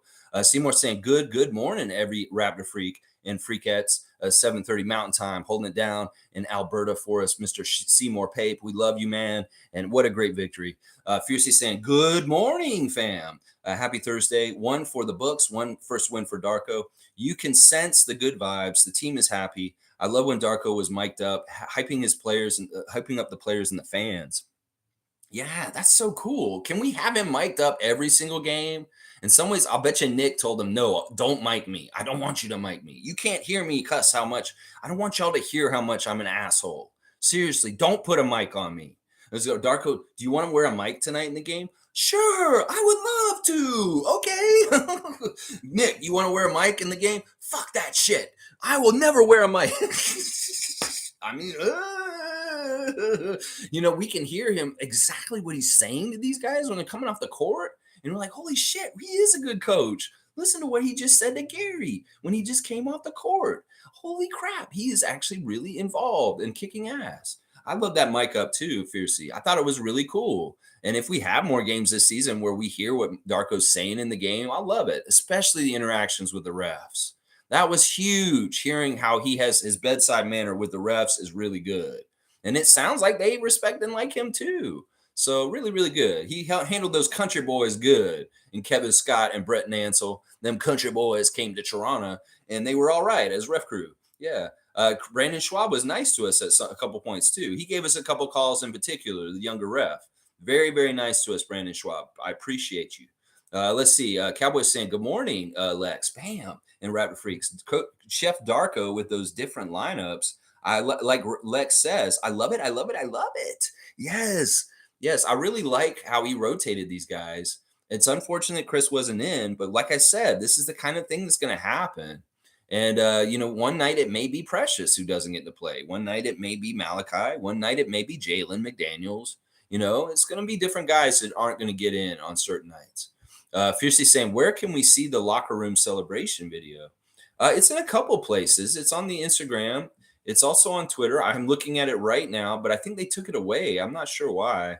I don't know why they took that clip off, but yeah, he's getting absolutely doused with water. You see Scotty pushing him. We see him getting hugged by Dennis. We see, OG whipping bottles at him. There's so much water all over the floor. We see Thaddeus really happy, and the coaches are just awesome. And Darko says, winning is so fucking fun, and it's not easy. And you guys gave it your all out there, okay? And now I'll tell you this. None of you guys played your best game of the season tonight. We have so much more room for improvement. I love that, and that's our goal. Right, night in, night out, continue getting better. You know what you guys did? You stayed together, and we got the win for the team. Hell of a job, guys. Bring it in. That's exactly what Darko said once he got doused with water. Is listen to that. That's how so inspirational. You guys have not even done as good as you could do, and that's exactly true. Not a single one of them had their best stat line for the season coming up. Not a single one of them. You could say maybe Dennis. No, Dennis is going to have a better stat line than that at some point this season. Watch. Yeah, I don't know where it is, Fiercely. It's going to be in a couple different places. But some reason, I don't know. Maybe they took it down a little bit. Cream's here. Good to see Cream Thomas. You guys seen Rudy Gobert? Chris Finch made sure Rudy had to get back to stop any fast break points in transition. The camera kept showing Gobert gasping for air. A lot of work, but keep stacking you. I'm telling you, he's a fraud. Like, in some ways, he has no offensive skills near the basket. You're so tall. How can you not put the ball in the basket? And, he's such a goofy guy. I wonder how smart he is also. Seriously, I think he's one of the biggest frauds in the NBA, Rudy Gobert. Seriously, he's won a lot of Defensive Player of the Year awards. He's not a good player overall. In some ways, he is an L machine, just like Porzingis. Porzingis and him are losers, and when they go to teams, they make losing happen. I know Boston won last night, and Porzingis looked real good in his first game for them. But the Knicks have problems, and that's not a good game to gauge that by. In fact, the Knicks almost beat them. And they had no business being close to the Celtics. So there's a couple of things that happened in that Celtics game last night that don't portend good things for the Celtics. And some of the Boston fans realize this already. And they're a little worried. They may have won last night, but it's a hollow victory. and they're a little worried about some of the things they saw too. Their bench is not as good as it was last year with all the guys who left, and they know it. They know it right away. Cool Cat's saying, oops, got to go. Have to listen later on. All right, Cool Cat, all the best to you, and have a nice time at work. I hope things are nice and smooth. MSJ saying, nice win. I liked it. You can see how the team is going to function, and they're going to be defense. They're going to defend like mad. Yeah. Yeah, I love the straight up playing. Like, seriously, Scotty can play anybody one on one. Precious, OG, these guys can play people one on one. So don't keep them out of position. Keep them at home. Keep them right there with them. So they can be me and my shadow. Yeah, that's right. That shadow going to shut you down. Cut your water off. Because that's OG Plumbing Company. And he's got apprentice plumbers working under him named Scott and Precious. They're apprentice plumbers. He's a master plumber. And he wants to teach these young men how to be master plumbers too. So they're coming to shut y'all's water off. And now that we have 3 plumbing men, that we're going to have 3 people to cut off 3 faucets. So it's like LeBron, Anthony Davis, and D'Angelo Russell, all y'all get cut off. 3 faucets get cut off because we got 3 plumbers. We got a master plumber and 2 apprentices that are on their way up, and they'll be master plumbers too soon. Watch. Wayne's saying, first game out of the way. Let's go. Most of our guys were pretty efficient. Will not dig too much in on Mr. 4 fouls. It's only the first game. 3 games in 4 nights. We'll see Chris Boucher next. Yeah, in some ways we won. Let's not get too negative or look for the one blemish on the mark. That's why I'm not going to come after Malachi right now. Because honestly, Malachi was solid, and he played solid minutes. He played confident solid minutes, and he didn't cause a whole lot of problems. He was actually doing more right than wrong. It's just his stat line isn't that impressive. In some ways, we got to give him credit to that. In some ways, you want just somebody who can keep up with the NBA game and be a placeholder in some cases, if not a detriment. Just somebody who's going to keep a certain standard of like okayness. And Malachi did that okay. Seriously, he didn't. I'm not going to diss him. I'm not going to be on him. In some ways, the things that were happening in the last couple of weeks were really because it was training camp. We were sussing out our team. Well, now that our team's figured out, I support all of them and love all of them, and I want them to all be very good. So I'm not. In some ways, I want to be less negative and nitpicky because I feel like sometimes Raptors Nation is looking at the one imperfection from Raptors games. It's unnecessary. It all added up to winning. So why are we just like going after Malachi just for one thing about the game? Everything else was awesome. You could come after his buddy Jalen just as much for his game last night too, because he had a Hall of minutes. When you gonna start talking about Gary too, not playing as well as he could have? I mean, what's the point? Let's talk about what they did that was so good. That's the way I look at it, Wayne, and I appreciate you being like that too. Isaac saying Darko has the drip. A lot of water in a cup. I like that. Tom Duke's he's pointing at it 100%. Naka's saying, I actually like that Chris wasn't in the rotation. I think it speaks more to our depth than Chris not being good enough. Yes, that's exactly the way you should take it, Nako. In some ways, we have different weapons for depth on our team, and Darko likes having those different weapons. In some ways, once again, think about who sat. It was the 4 vets, Garrett, Thad, Otto, and Chris. Those guys are all older players, and they can handle this. They're professionals. They've been around for a while. They should be fine with not playing on opening day. And I'm sure none of them had a problem with it. They're smart enough and understand it. Some ways the old guys don't mind having more rest because they're older. Trevor J saying Minnesota looks very tired in the 4th quarter. They did not prepare for that fight, and the Raptors were prepared to fight all the way. Well, this was something I predicted in the Keys of Victory yesterday, right? Run them off the ground. Put that pace up high. Put a fast break on them. Make them run. Make those big, huge guys run. They don't have a lot of depth on their bench, especially with Jaden McDaniels out. That hurt them, not having McDaniels, huge missing person for them. And in some ways, their depth was lacking. In some ways, Kyle Anderson was infuriating the Minnesota fans last night. Some of them were saying, has he gotten even slower since this summer? Did he go and play for China, Lee Kyer, and he got even slower as a player? Some of them were cracking on him for it. But I knew this would happen. When you have these big lumbering guys like Joel Embiid and Rudy Gobert, they get tired and they can't run the full 48. And if you don't have enough depth on your team, you got to play them a lot, Chris Finch. Well, this is what happens. Your guys look tired compared to our guys by the end. And Darko really smart with the rotation, keeping guys fresh, and nobody absolutely dog tired by the end of the game. Siakam can play another game. Is what he said after the game. He said, "I feel so fresh. I could go play another whole NBA game after this game." That's what we want to hear. That's so awesome. And it was a big part of why we won. We ran him off the court. Nameless is saying, you think that call from Matt was annoying? I was listening to American broadcast for a few, even worse. I can't listen to the commentators openly cheering for the other teams. I heard talking us up too much. The Minnesota fans were annoyed with their Timberwolves announcers because they were literally giving a lot of compliments to the Raptors and what we were doing on the court last night. See, this is the thing. If a team is doing good things on the court, the commentator is going to like it. Like if they see good ball movement, they see a really good team play, that if you're a good announcer, you should call it that way. So if Timberwolves fans, I'm sorry your announcers enjoyed good basketball from the Raptors last night. I'm sorry. But yeah, some of the announcers are annoying. In some ways, I really like, man, the way I watch the game, in some ways, I wish I could just cut out all the extraneous stuff around it. There's always such bullshit. Like the coverage is kind of insidious. Like with the betting stuff now, Blake Murphy and Daniel Michaud doing the betting bullshit. And then, Daniel Michaud was kind of pissing me off before the game with kind of her stories that she was covering and what was important about what she was talking about. She's doing a history of this summer, and she made it like really stupid. Like she did the whole clip about Bobby Webster being hard to deal with.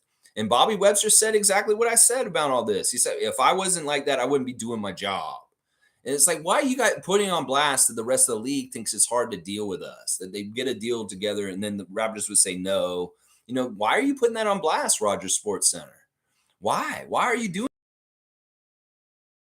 deal with? It's that Ed Rogers bullshit telling you to do that, Danielle Michaud, because I love what Bobby said. I wouldn't be doing my job if it wasn't hard to deal with me. And he's exactly damn right. And Raptors fans love him and appreciate him for not being a softie as a GM of an NBA team.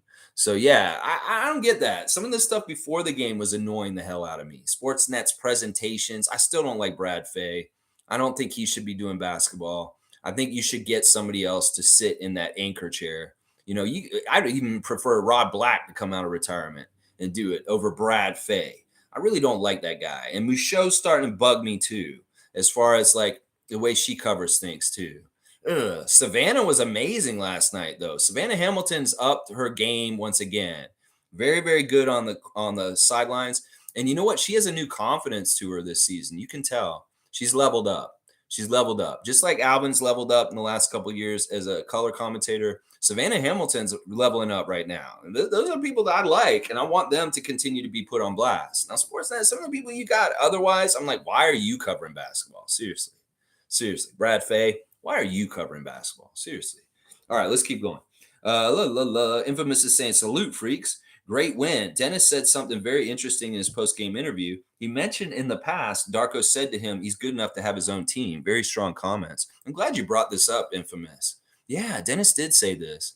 It wasn't even when they were together on a team.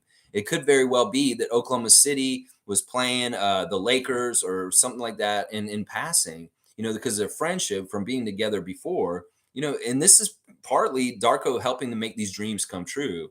This may have been part of the sell on getting Dennis to come here, because you'll be the starting point guard and you'll finally stop being jerked around. And this could be a team that you can really lead and call your own in some ways.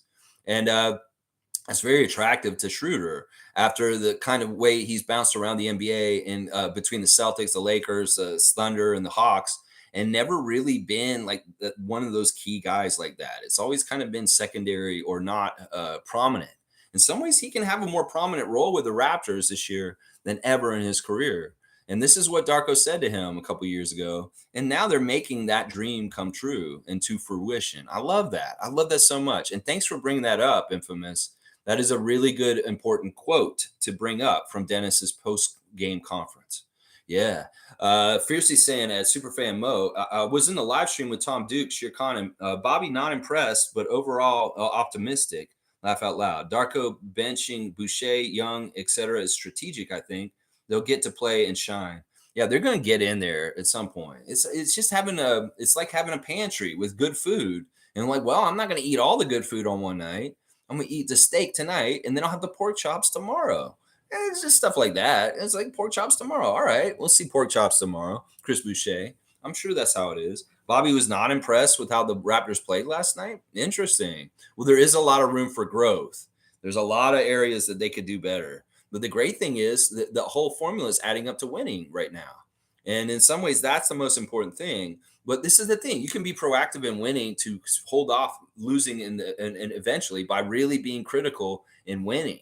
Like, they're probably looking at everything about what happened last night and today, and they're probably really looking at each individual mistake, and they're saying, "We got to clean this up. You can't do this. You can't do this." There was one lapse of judgment where somebody lost their defender, and Minnesota threw it to a guy, and there was nobody near him, and he just laid it up. That is a mistake that can be put on blast today in the video room, and the Raptors can learn from it. So even if you don't lose, you can still learn and correct mistakes from wins. And there's a lot of tape, and especially if it's like, no, it's not a rah rah rah. You guys won, everybody feel good kind of feeling. It's like, no, we can be critical with you, and you still like us. They can really nitpick with people even after wins, and make them even better without having to get to the losses. That's what I'm hoping will happen with us. That we'll just stay above the curve, ahead of things enough with Darko and his aptitude and his strategies that we don't lose a whole lot. Like, just because we have a new coach and a new system doesn't mean we just have to lose. What if it's just successful and it's badass and we win a lot? That'd be fantastic. Of course, we expect to lose at some point and have some losses. But in some ways, what if we do win more than we lose, even though we are totally brand new and fresh in all kinds of different ways? That doesn't mean we have to lose. It's not mandatory we have to lose a lot just because we got a new coach. No, it's not. It's not. Let's see. Race Mode is gifted a membership, and MSJ has gotten it. All right, there you go. MSJ has gotten the membership. I love it. And thank you from Chris to Edmund. Guardian Transit saying very entertaining game. I agree. That game was much more fun to watch than any of the games last year. Did you feel like our team was more capable and that you believed in them? Did you feel like, oh, we're just going to screw this up? No, I had a real strong sense of confidence about them closing out the game properly and winning the game properly. And they did. They did. And they didn't necessarily do it the conventional way. It was a defensive play that was absolutely the dagger at the end with OG. But there were, key threes made by different people right near the end also. Siakam, Dennis, OG had very important baskets, Scotty, in the last quarter that helped us gain that lead apart. Dennis in particular, and this is part of the reason why I put him as the first star for me, is he hit a very key three in the fourth that separated us from them when we were tied. And that helped kickstart that 6-point lead that we held for most of the last 5 minutes of the game.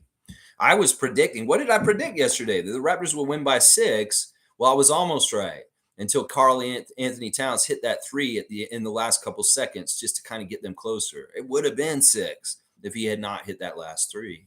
So I was pretty close. 6-point win. Well, it was a 3-point win because he shaved it right at the end there. Yeah, Nako saying would rather a celebration than moping around. Of course. Of course. In some ways, it's a big deal. I'm really happy that they got Darko a win on his first game. I'm really, really happy about that. Wayne's saying, my eyes are on Indiana. I want to see that matchup. Indiana's interesting. I see that they really won their game last night by a lot. 143 to 120 over Washington. We got to remember also that is Washington who they played last night. And that is a factor. But yeah, Indiana getting 143 points last night. That'll be interesting. The battle of the defensive prowess of our team against that. That'll be very interesting. Let's see. Jimmy's saying the dragging of Flynn isn't necessary. Yeah, it's not necessary at all. I think that he played solid. He played solid. He didn't play flashy. He didn't do a whole lot, but he wasn't hurting us either, is what I would say. MK's here. Good to see Meredith. Thanks for defending Flynn. The hate is too much. Yeah, I get it. It's like Raptors fans just want to be negative or be assholes towards somebody on our team. Flynn's the guy right now. I get it. I love that Greg has made the Book of Malachi on his channel the last couple of days. And it's really is a good argument for why Malachi is valuable and a good player for the Raptors to have. So I highly recommend watch Gubstown Clank. He is doing a really good fight for Malachi and defending him right now. Very, very good stuff. Transit saying, Flynn, you can only get better if you get to play.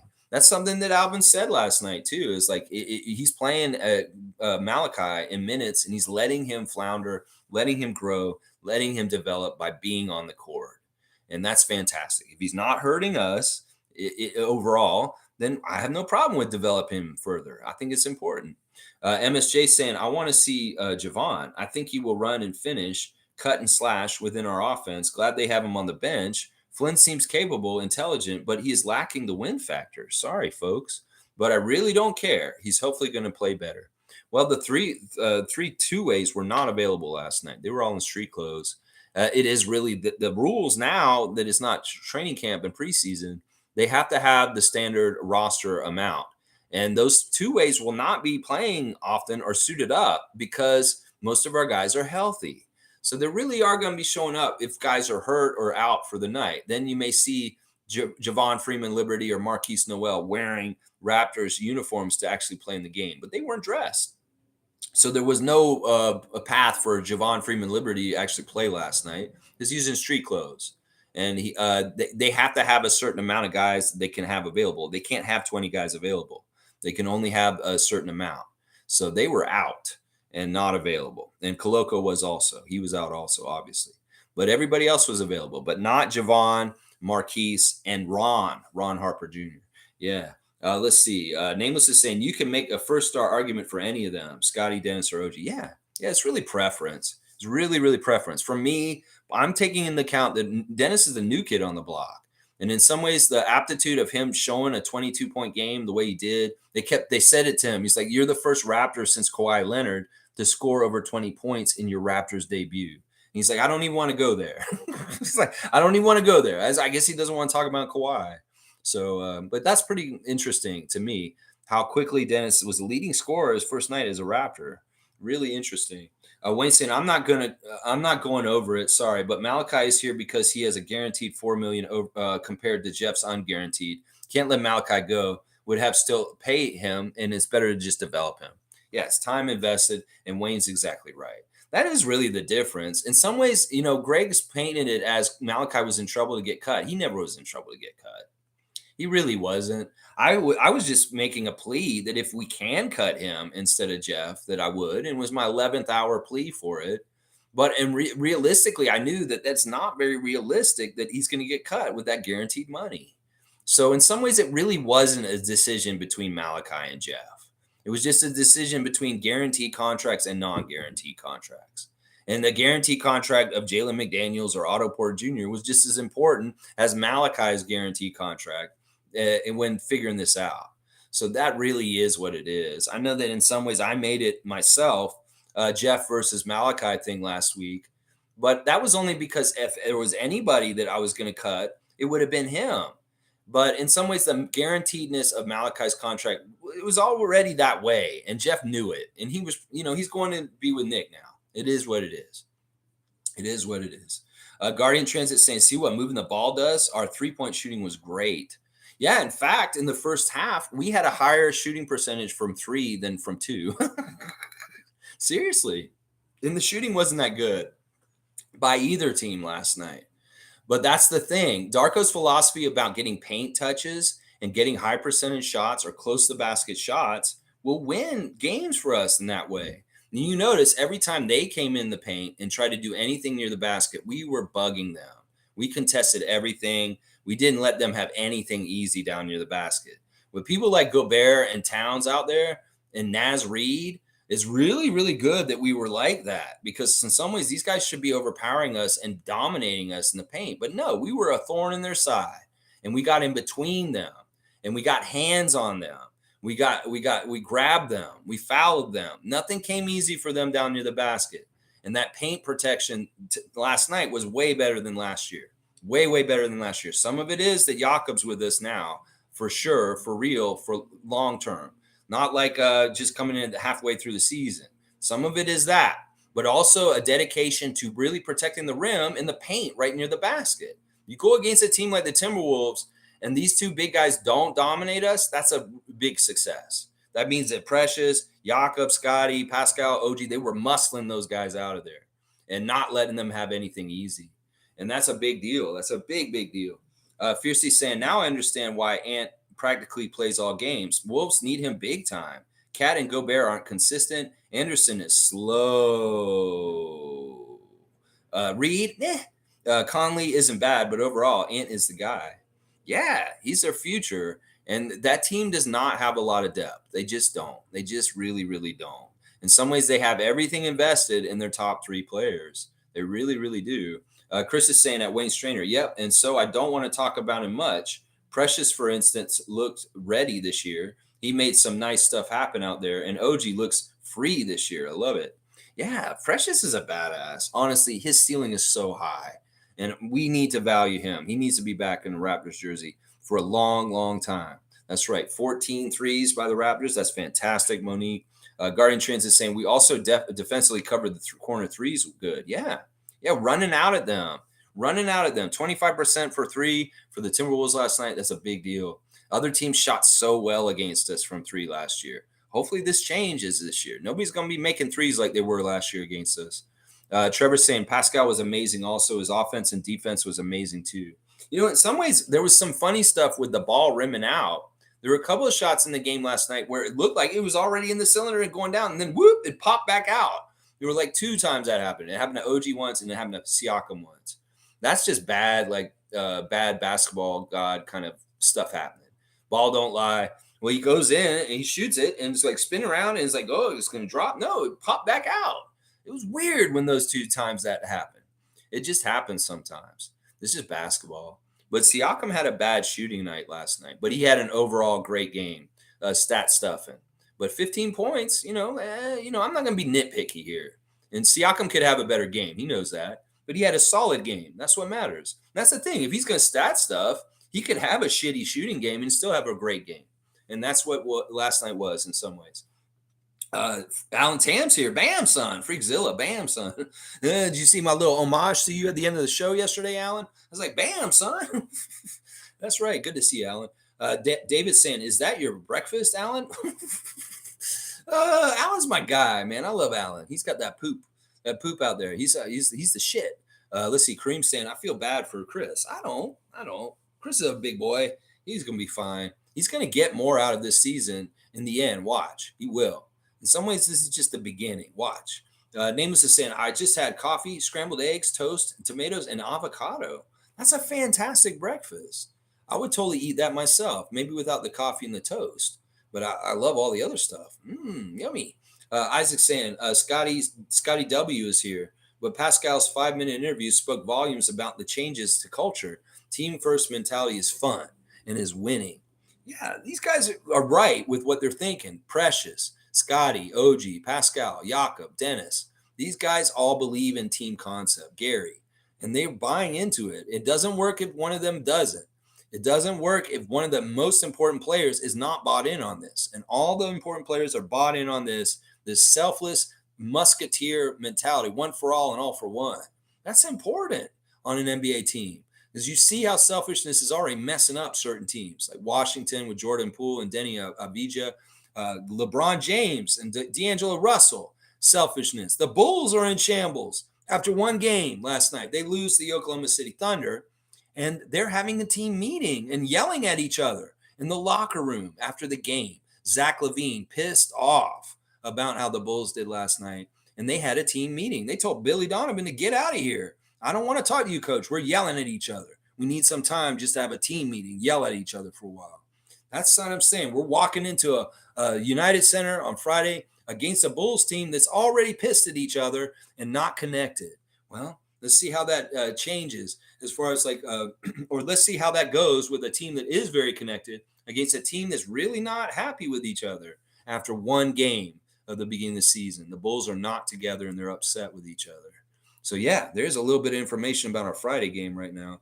Let's see. Guardian Transit saying PA was a beast. Precious Achiuwa was a beast on the floor. Just a great showing. Nobody overplayed in minutes. Lots of stamina for third and fourth quarter. Yeah, Scotty is the only one who was over 35 minutes at 37 minutes. Meanwhile, everybody under 35 minutes. And that's fantastic. We want to see more of that. Meanwhile, on the other side, they got to play Anthony Edwards 38 minutes. They got Anthony Towns out there for 36 minutes. They had to overplay their starters, and they looked more tired at the end of the game. They definitely did. But yeah, I like the minutes distribution. And Precious and Gary getting the bulk of the minutes off the bench was very much the right thing to do. Both of them, yeah. Let's see. I don't bite here. Philly fans coming in to give us a medal and say nice victory. Nice win. Thank you, I don't bite. We'll see you Saturday, man. Yeah, let's go. Yeah, Raps Love is here. Good to see Raps Love. Well, we didn't win by 30, but I'll take a win. Yeah. Yes, it's going to take some time getting used to. I'm taking guys in and out and in and out even when they're hot. Yeah, yeah. In some ways, Darko makes sense with what he's doing with his rotations. Never ever leaving a team that's not talented enough to do amazing things. Always having at least Scotty or Pascal out there, if not them with OG also. So I really have not seen a lineup out there of where he's subbing people in and out that I'm like, why do you have this lineup out here? This is a really bad lineup. Why are you playing this lineup? And I felt like we had that like every other game with Nick last year. There was a period in the second quarter where Nick would try and do bench shit, and it just didn't make any sense. I'm like, why are you doing this, bro? And now I'm like, okay, the substitutions make sense with the rotations. And I feel like there's a safety net with the personnel he's putting out there so that we get any kind of weird offensive stagnation. There is a safety valve like Gary Trent Jr. or Pascal to make sure we got somebody scoring. And too often there were some lineups last year that were anemic and incapable of scoring anything for the Raptors. Why would you do that? Why would you put a team out there that can't do jack shit? Sorry. All right, excuse me. Let's see. I don't bite saying now you can watch the Sixers put a stop to the Bucks. Hype job tonight. Nick Nurse is pulling out the big guns. Yeah, Philadelphia playing tonight against the Milwaukee Bucks. This is gonna be fun. I don't know who's gonna win this game tonight. In some ways, I'm kind of predicting the Bucks to beat you guys, but we'll see. We'll see. In some ways, we'll get a good chance to see what y'all look like and get a good scout on you for Saturday night. That's right. Yeah. So in some ways, I don't mind who wins. If y'all beat the Bucks, that's actually good. I want y'all to beat the Bucks and knock them down a peg, like you're saying. Stop the Bucks hype. I'm all about that. Go ahead. But if they stop your hype, I'm okay with that too. So may the best team win is what I'll say about tonight's game. Yeah, I don't mind saying Captain Nick. Okay, you can have your Captain Nick. Go ahead and have your Captain Nick with his little NN hats. Is he wearing those in Philadelphia? I haven't seen him wearing no NN hats. No, I haven't. Excuse me. David's saying Philadelphia is going to be an absolute dumpster fire. Nick Nurse can't help you guys if his life depended on it. Joel has to run. Harden has to play. And then you got the Tobias Harris contract to deal with. Laugh out loud. Good luck. Good job, David. That's right. Get that, Philadelphia fan. I agree. Harden's a dumpster fire. Joel, he's going to have to run. And that's a little scary. He's like Gobert. He doesn't want to get up and down the court like everybody else. And Tobias Harris, yeah, he's got a contract situation. There's all kinds of issues that could go wrong for Philadelphia this season. And I'm just waiting for it. That's right. Infamous is saying, much respect to Pascal. He's had to conform to Darko's system, being the superstar on this team, taking the back seat multiple times without complaint. Yeah. There were a couple times where we did go ISO on him and let him do his moves and let him do a little bit of the old school stuff. He wasn't totally successful in those moves, but he was really great from three last night. That may be the biggest thing that I love about Siakam's game last night. In fact, the beginning of the game, we started the game with three three-point shots. We missed two shots, one by Scotty, one by OG. And then Siakam hit the three times the charm to open the game scoring with that. And then, boom, he had two more threes later on. And they were threes that he stepped into and he looked really confident with, and they were nice swishes. So in some ways, I really like the three-point shooting by Siakam last night. Nick used to say, if Siakam gets 2 threes, we're going to win. Well, he got 3 last night. And that's a good indicator of Siakam spreading the floor and stretching the defense to make, I'm making threes. So y'all got to come get me. You got to come get me. That's right. That is right. Raps Love saying, I'm not going to talk about Malachi just yet. Give him a little more run. Yeah, in some ways we don't need to, unless it's really like starkly bad. In some ways, I'll bet you that this is a difference between Nick and Darko, that he's not going to let a guy flounder and fail over and over again, that the fan nation just hates him. No, if Malachi starts playing like ass, he's not going to get to play. Watch. Darko will put him out. He's not just going to blindly play him and play him and play him and play him, even if he's absolute ass. So I think I'll predict this, Raps Love, that Darko won't allow us to really hate Malachi because he won't leave him out there long enough to make it so bad that everybody really hates him. Does that make any sense? Raps Love saying Philadelphia is not the team to stop anybody. It's going to be interesting. It's going to be very interesting. Our style of play is very different this year. You know, we took on Bizarro Nick Nurse last night. Chris Finch is kind of from the Nick Nurse coaching tree, and they are very close friends. And they're also combatants from their history. And in some ways, Chris Finch is on the scale of Nick Nurse as a coach. So us beating Chris Finch last night, in some ways, that's kind of cool because he's like a Nick Nurse guy in some ways. So it's like the prelude. Let's beat Nick Nurse's little underling guy, Chris Finch, and then we'll go beat Nick Nurse. That's right. Yeah. Welcome to I Don't Bite. Damn. Nice and friendly, Nameless. I like that. David's saying, hey, Flynn was a little choppy and sloppy, but if you're going to foul him, foul him. He knocked Naz Reid on his ass twice, big time. Same for Rudy Yogurt. You know what? I love that you called him Rudy Yogurt. That is hilarious, David. Rudy Yogurt?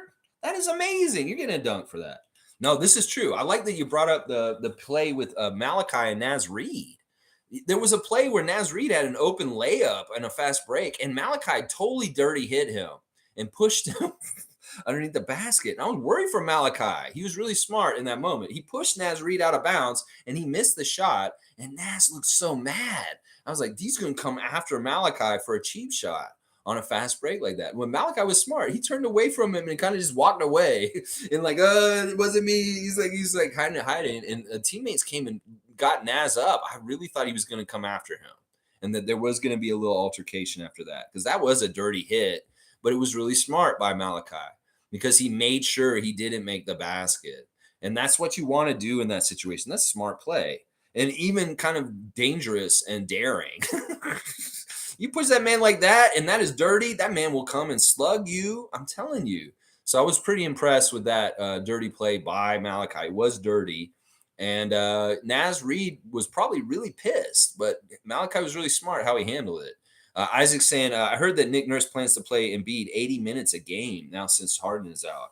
Yeah, you know, Harden's out. He's got to fill those starters' minutes.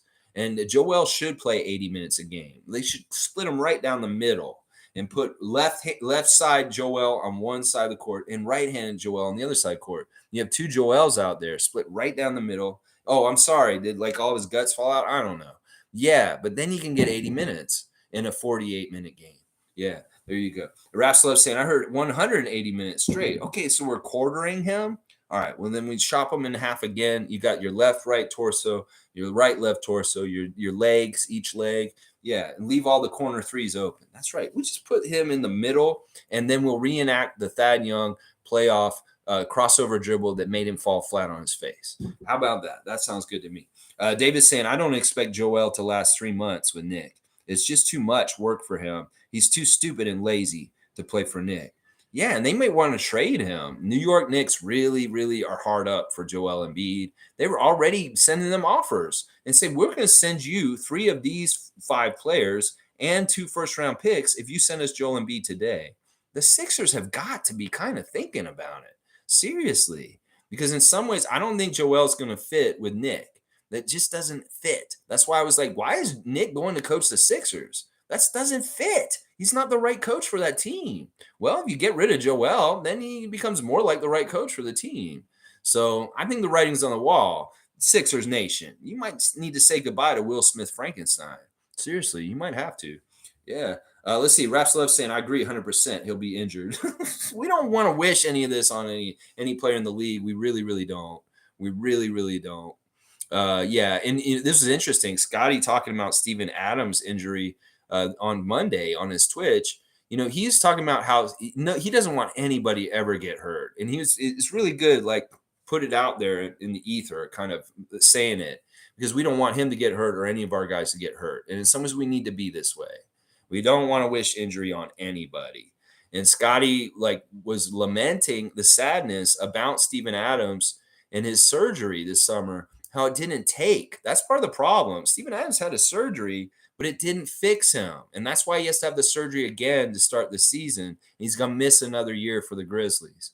Well, Scotty, when he was talking about this on Twitch, he's handling it in a very sensitive way and showing a lot of sympathy for Steven Adams in this situation. So Isaac saying, congrats to the Knicks for acquiring Embiid later this year. I know, it's going to be like that. Seriously.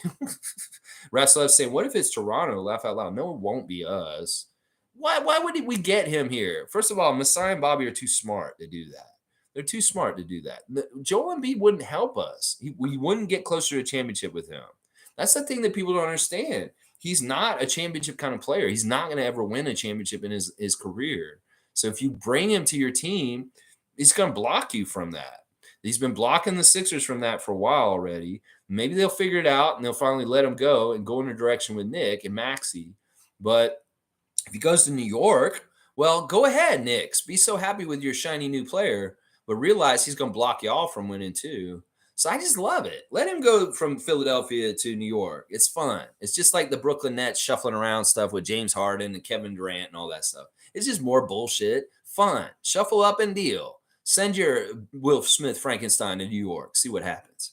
Yeah, I'm all about it. We don't want him here, though. No, we don't. Blackhawks here. Good to see Neil. Big irony. We won by 3 points while the Rockets lost by 30 points. The basketball gods were working last night. Orlando's a good team, and Houston is not. And that is evident from last night. Yeah, I feel bad for Fred. It's going to be a long season, Freddie. I feel bad for you, man.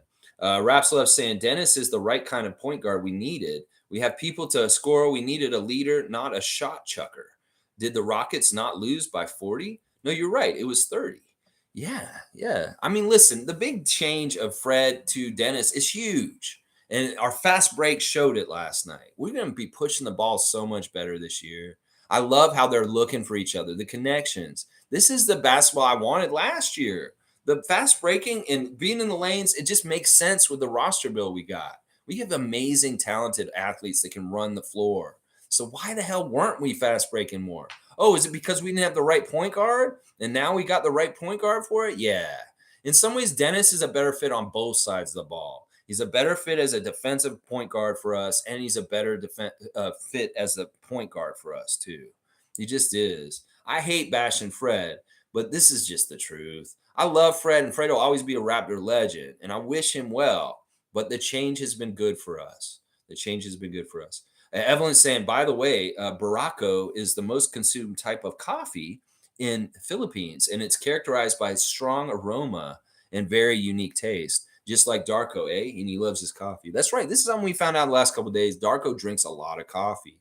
Coffee is a very big part of Serbian culture, and he cares about coffee. But you know what he said yesterday? He didn't drink any coffee yesterday because he was so naturally hyped up for the game. He didn't need that pep up. So he didn't drink any coffee yesterday, which is amazing for him because apparently he's a coffee drinking machine.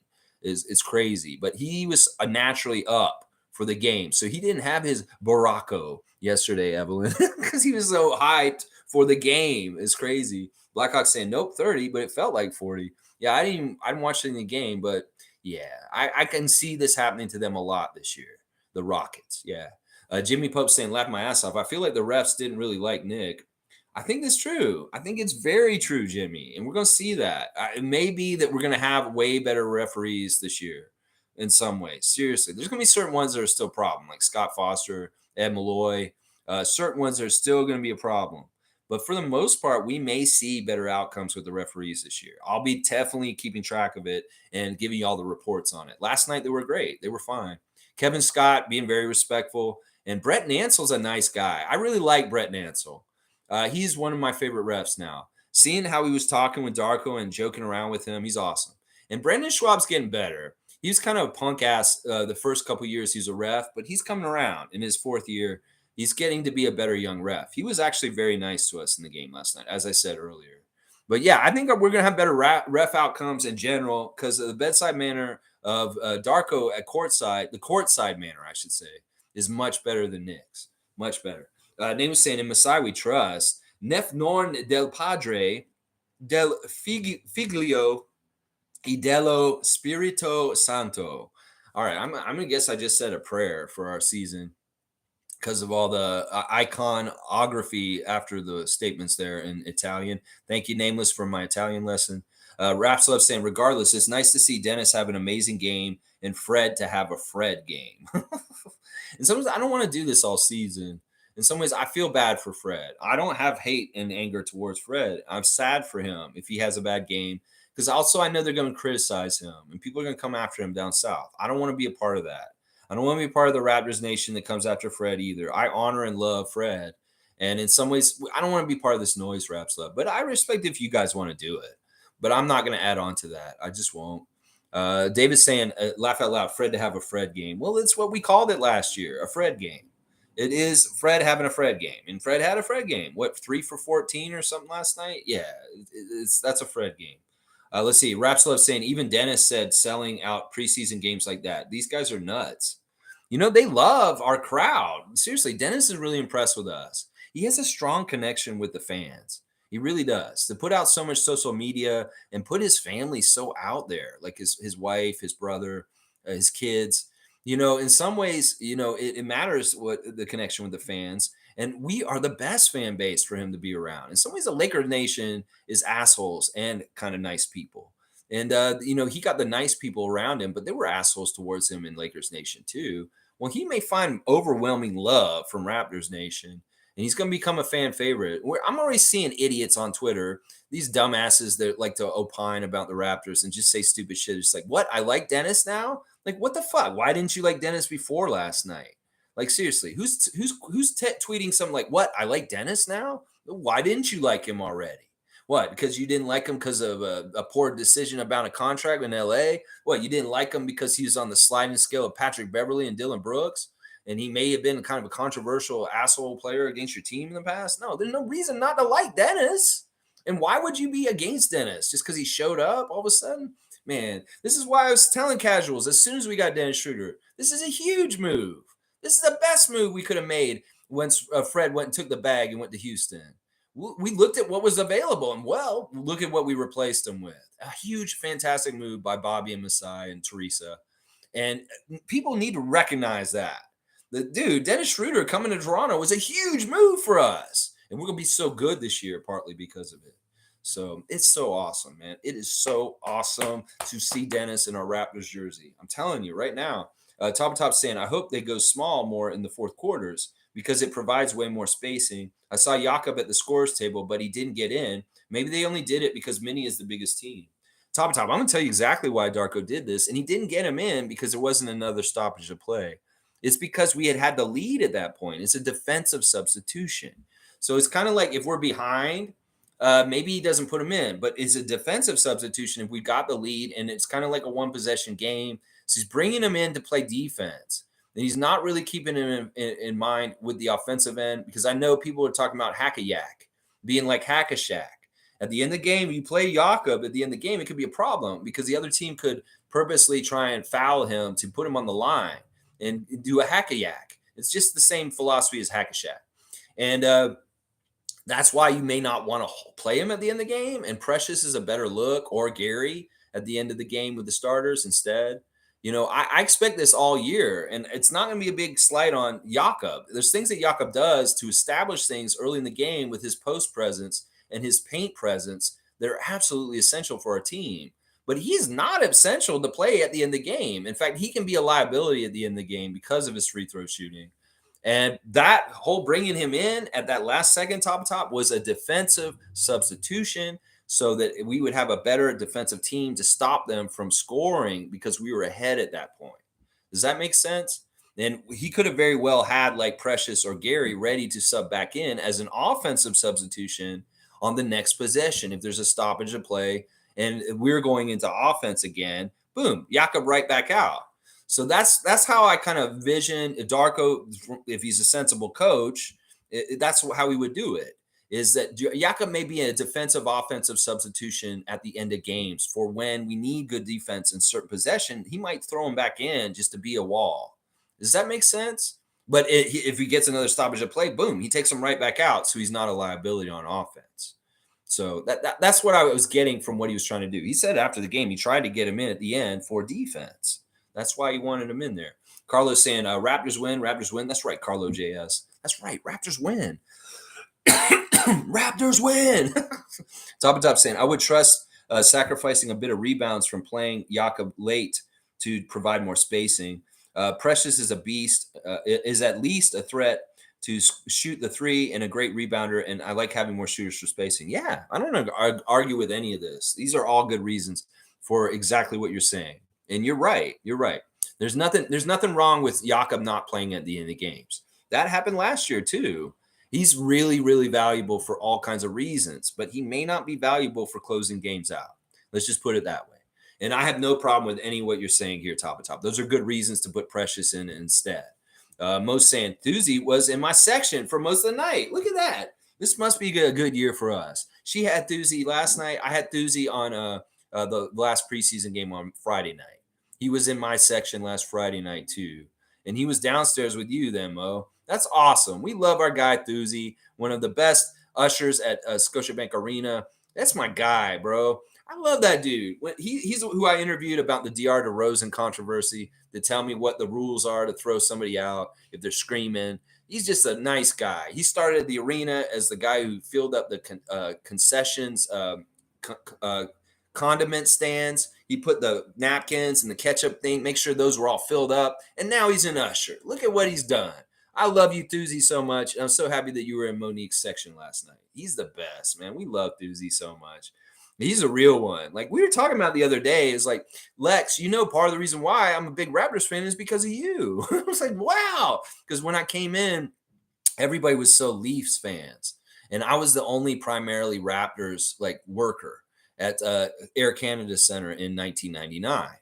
Everybody else was there for the Leafs, the old ladies that worked at the Maple Leaf Gardens, the young people. And the Raptors were so new that nobody was really Raptors first other than me. And I influenced some of those initial employees with me, like Thuzy, to really get on the Raptors train. And I love that. I love to see this grow into this. And you see he has kids now, and he's like, boom, we got a younger generation of Raptors fans coming up. And I love it. I love seeing the growth in that. MSJ saying that Houston makes no sense, playing slow with guys who have to run to play well. Well, but we solved that problem, didn't we? And when this offense clicks, we're going to blow out the lesser teams. I feel like I want to take on Celtics. I want to take on Philadelphia. I want to take on Milwaukee because I think this is the thing. Raptors' philosophy should be this: we can compete with anyone if we put the right effort and we stay together and we play together as a team. We can beat any team in this league. I don't care who they are. And if we compete with them and we play tough with them, we can beat any team in this league. I'm not scared of any of y'all. You come and play us, you'll find out how talented and badass we are. And we have a chance against anybody because of the way we play. We really do. And I'm excited about it. Mo's saying they gave out the Grady bobblehead things last night and they got one. You got a Grady bobblehead? Oh my gosh, that's amazing. Y'all got shirts and bobbleheads. Holy crap. What a great night, opening night for the fans, getting a bobblehead. I wish I got that bobblehead. I want the Grady Dick bobblehead. That's awesome, Monique. I want to see what it looks like. Cool Cat must have got one too, I guess. Country Kong's here. Good to see Country Kong. Good morning, Raptors freaks. Lex, thank you for defending Malachi today. Gubs did a great job. I didn't even have the words, honestly, but I knew he played hard and hit a big three. Such a good game. Yeah. Yeah, Malachi was fine. Not enough mistakes to get mad at him. Not enough mistakes and there's no reason to overly critique. Seriously. Nameless saying Grady did dick all. Just dicking around. Okay, Nameless. That's just too easy and stupid. I'm not giving you dunks for dick jokes. Did dick all. Come on, man. Still, Matt Devlin using that name a lot. Dick for three. Dick goes in. He's saying it. He doesn't care. Top saying, I like Jalen. I would definitely give him a longer rope than Flynn. It was his first real game with the team, and he gives you good defense at a minimum. He's 25, so he's still ascending. Boucher has peaked. Whoa. We don't know how high Boucher has gotten. And let's not say that for sure. We don't know where Boucher's peak is. And we can't say that for sure. He could be even better in certain ways, more solid and consistent in certain ways. We'll have to see. Once again, let's not prop up other people to put down other people or put down other people to prop up other people. whether it's Fred, Malachi, or Chris. There's no point in doing this. Let's just sing the praises of the people like Jalen McDaniels or whoever you want to do that too. Flynn is our backup point guard, and in some ways he's going to get minutes no matter what. And his minutes shouldn't be tied into like, oh, well, he's not as good as that player. It's because we need the need of that position and what he's doing out on the court, and that'll determine his minutes. He's better run around with Mike Conley after Dennis Schroeder than anybody else on that team. So that's part of the reason why Malachi may get a bigger share of the minutes than some of the other guys, is because he's doing a very specific role, the backup point guard. Let's see. Country Conk saying there were moments where the Wolves were packing the paint. I love how Siakam matched up with Gobert early on, but the spacing was atrocious. Gary, Grady, Flynn all struggled, but they provided key spacing. Yeah, I felt like, listen, we figured it out. At times it didn't look exactly right. It was muddled. But that's what the thing. We need the difference. We need it working right and smoothly, and then we need to see it in kind of messed upness or not exactly right, because that's the way we can improve and get better. There's so much they can clean up. And as I said, if it all adds up to this, that's all that matters. It could be an ugly ass game, and it could be really bad shooting and really ugly game by both teams, and we still win. I don't care. So, but there's always room to grow and improve, as Darko said in his post game pep talk after he got splashed with water. Is you guys did not play anywhere near your best games tonight, and you can do way better, is what he said. That's the right way to orient them, right there. Really, really is. Ben Cole's here. Good to see Ben Cole. Bro, what are you talking about? I don't know. I'm talking about the Raptors beating the Minnesota Timberwolves last night, Ben. Yeah, well, thank you for being here. And thank you. Please like, comment, subscribe, and share. Every single morning, we're talking Raptors on the Raptorsfreak channel, 9:30 a.m. Eastern time. So, Ben, please welcome Ben Coyle. Is it Coyle or Cole? Ben Cole? Bro, what are you talking about? I'm talking Raptors, as always. That's right. What the name is saying, welcome, Benito. Bam, welcome, bam. That's what I'm talking about. David's saying, what's Ben saying? I don't know what Ben's saying. Let's just let Ben have a chance to get oriented with our chat real quick, and we'll see what Ben's saying. What are you talking about, bro? I'm talking about Raptors, and they're going to win this year. That's right, baby. That's right. We're going to win. Win, win, win, win, win, win, win. Win, win, win, win. Win, win, win, win, win, win, win, win. All right, let's see. MSJ saying Grady was fine, made the right decisions. The Wolves are a huge team, but we ran and won, and I really think OG won us that game on both sides of the ball. I have said he is free this year. Thank God. He hit key shots early. He was very on top of things with his shot. He shot a high percentage, making some nice threes. And then, of course, the other side of the ball, fantastic defense. Great. OG was one of the top players in this game. I would say Dennis, OG, and Scotty were really the top three players in this game for sure. The Wolves are a very huge team, but we handled their hugeness with our size also, and we did really well. Even though we got out rebounded, it didn't fucking matter. We still won. That's right. Yeah, Grady just got 2-minute appearance. That's all. Top saying at Country Kong, the sooner Grady develops, the better it will be for spacing. But I'm sure Otto will be able to help if Gary and Dick struggle shooting. Yeah, I mean, we're gonna find spacing not just from the quote unquote shooter guys like the three you just said, but from Scotty making more of his threes, from Siakam being more respected for his threes, from OG coming up more around the top part of the 3-point line instead of in the corner. This is all going to help with spacing, besides the very designated shooters like Grady, Gary, and Otto. So we're going to see better spacing, not just from those guys, but from the regular guys also. They're going to help with spacing too. Stargate saying Malachi was minus 14. Yeah, he was the one biggest minus on our team for sure. Top saying the fact Dennis had 7 assists was great, but a lot of players had high assist totals. Even Gary had 2 assists, which makes us very hard to guard. Yeah, that's the system. The system's going to be conducive to a lot more assists, better high percentage baskets, and more team play between each other. And we love all that. That's all good stuff for us. We have a little more turnovers because of more ball movement. That's fine. That's the price we pay, but the rewards are much better and outweigh the detriments. Isaac saying Stargate in the house. Stargate in the house. MSJ saying going to be fun to see the Raps continuously shut down the other team's top scorer, especially the shooting guards. Other teams' fans are going to flip out. This is part of the fun. When they make it seem like we're one of the worst teams in the league and we destroy teams this year, everybody's going to flip out like they got beat by the one of the worst teams in the league, where that's not the case. Minnesota fans, get off the ledge. You guys got to realize we're going to try and win the Atlantic Division this year. And the Atlantic Division may be one of the toughest divisions in the whole entire NBA. So get off the ledge. You did not lose to one of the bottom 5 teams in the league. They lied to you. We are way better than they've been telling y'all. And get off the ledge. Don't act like you lost to one of the worst teams in the league. You lost to one of the best teams in the league. And the secret isn't out yet. You just got the first taste. So, yeah, get off the ledge, Timberwolves fans. It isn't as bad as you think. Toronto's a good team. And that's why you lost last night. It's not that you lost to a shitty team and you're even shittier. No, it's not what it is. That's not what it is. Monique saying, Lex, in reference to the shoes, they get a gift card at the store. That it's in. See, I wonder if you get shoes for a year. Like, what does that mean? Can they just get shoes over and over again? Or they get one pair of shoes? Like, I have a pair of shoes that I've been wearing for 20 years. I don't need new shoes. I just wear the same damn pair for like 20 years now. I mean, maybe I should get more new shoes. I should.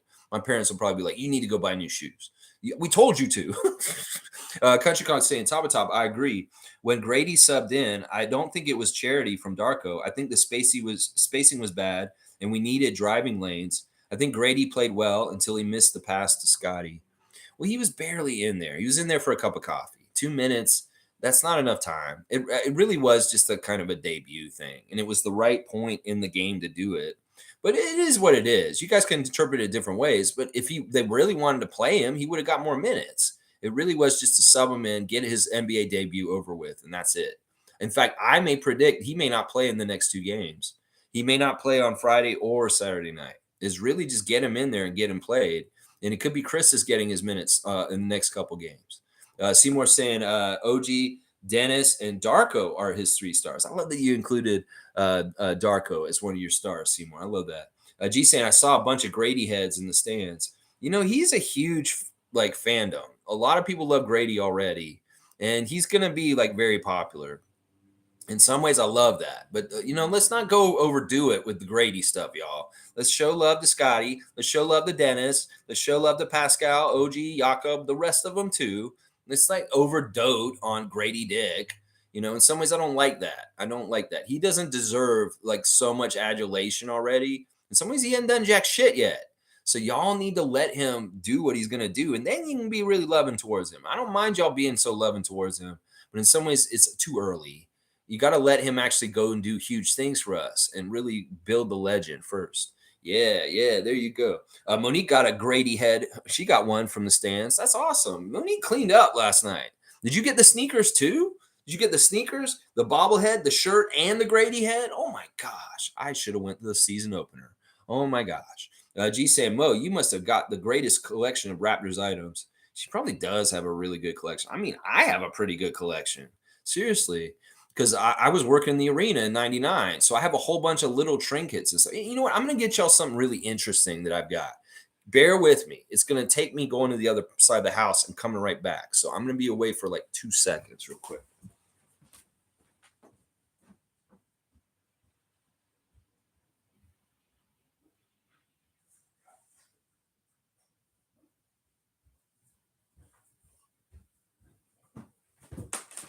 This is something that was never made available to the public. This was given to me as an employee of MLSE. And it was given to me by Richard Petty, who used to be in charge of MLSE at an employee appreciation pep rally. At the beginning of the seasons for MLSE, they'll have all of the employees, all the ushers, all the security, all the food and beverage workers, all the bartenders, all in the arena, and they'll do a pep rally to get them excited for the year. And they'll do giveaways. Well, I won something that day, and this is what I won. This is Air Canada Center calculator, and you can't get this anywhere. It doesn't work anymore. The battery is dead. But this is an office calculator with the Air Canada Center logo on it that I won as an employee. So I've got this weird calculator that I've had forever that was given to me by Richard Petty in front of all the other employees. I also got an Allen Iverson, Vince Carter shirt that day too. and got to shake the hand of Glenn Grunwald and stuff like that. But yeah, there's a lot of weird Raptor stuff out there for sure. And I'm betting that Monique has an amazing collection of Raptor swag items and objects that she's collected for over the years. I'm sure she has a ton of cool stuff. I know I do. Let's see.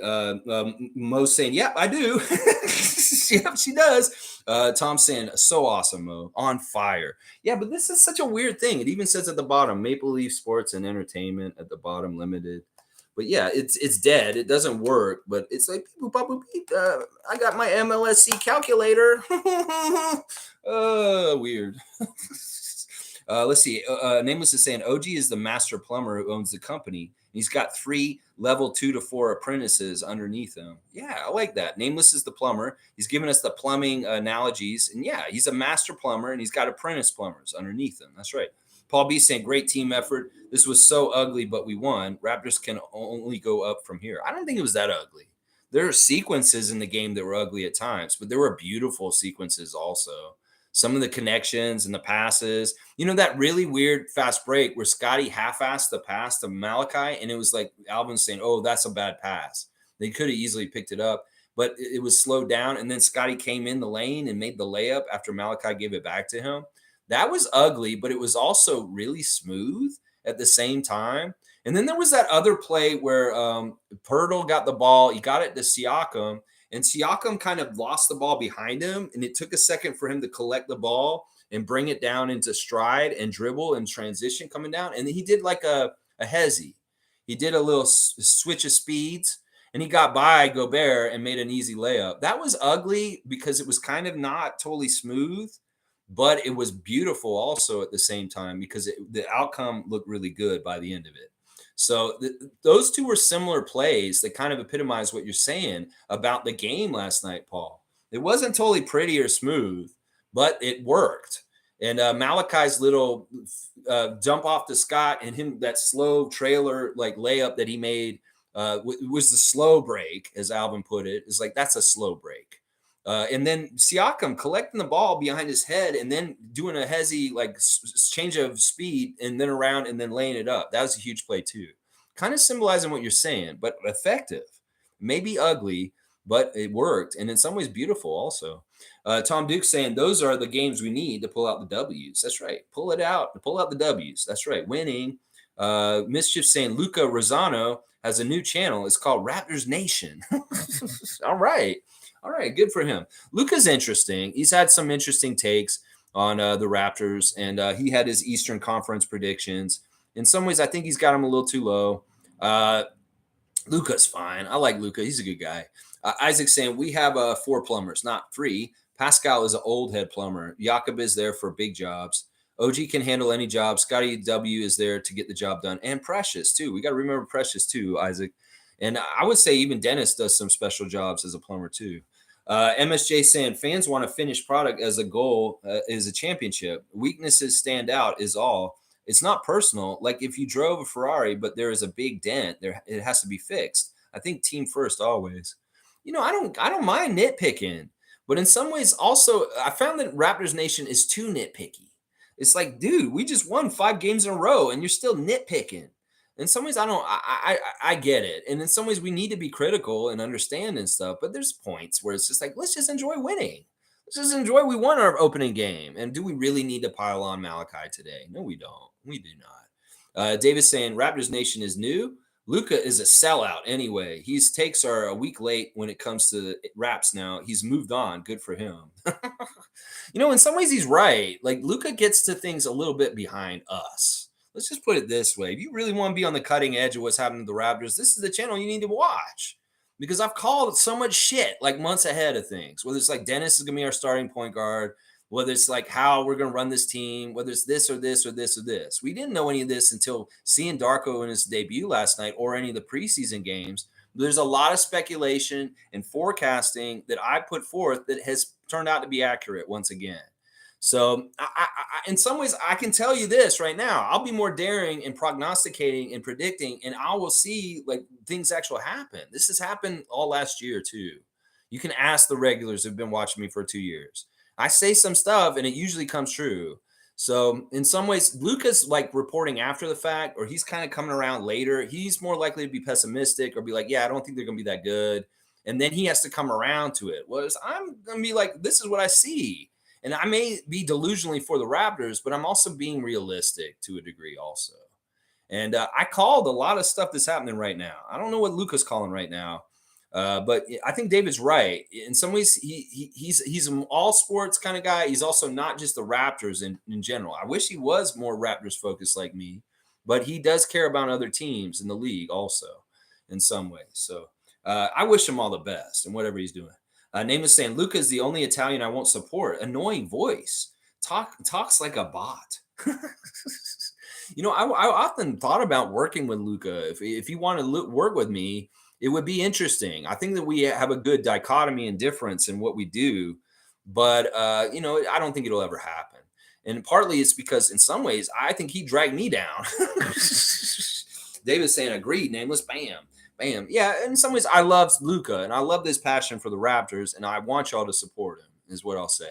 Name is saying bam. And MSJ saying any criticizing I do about a player is not personal, but Lex, to say Rod Black should come back, no, please God, no. Laugh out loud. Just give Savannah a wider role. I'm all about that. All right. You're saying, okay. I just think Brad Fay's a hockey person. I always has been a hockey person to me. I'm like, why do we have a hockey anchor doing the Sportsnet anchor job for us right now? Seriously, Brad Fay should not be doing basketball. He's not a basketball first person. And I think we could change that. Rob Black was fun. In some ways, he's Charles Barkley's buddy. And he's retired. He's not coming back. Who should it be? Danielle Michaud? I don't want her to host it either. I'd much rather it be Kayla Gray or Savannah Hamilton in some ways. Yeah. Maybe Savannah will elevate and be the host of the Raptors anchor instead at some point. I love that. That would be great. Honestly, that'd be great. Paul B saying, guys, Luka had 20,000 followers, wrote, edited, and presented content to hype us up and feel good and distract us from the mundanity of life while making $0. Chillax. There you go. See, there you go.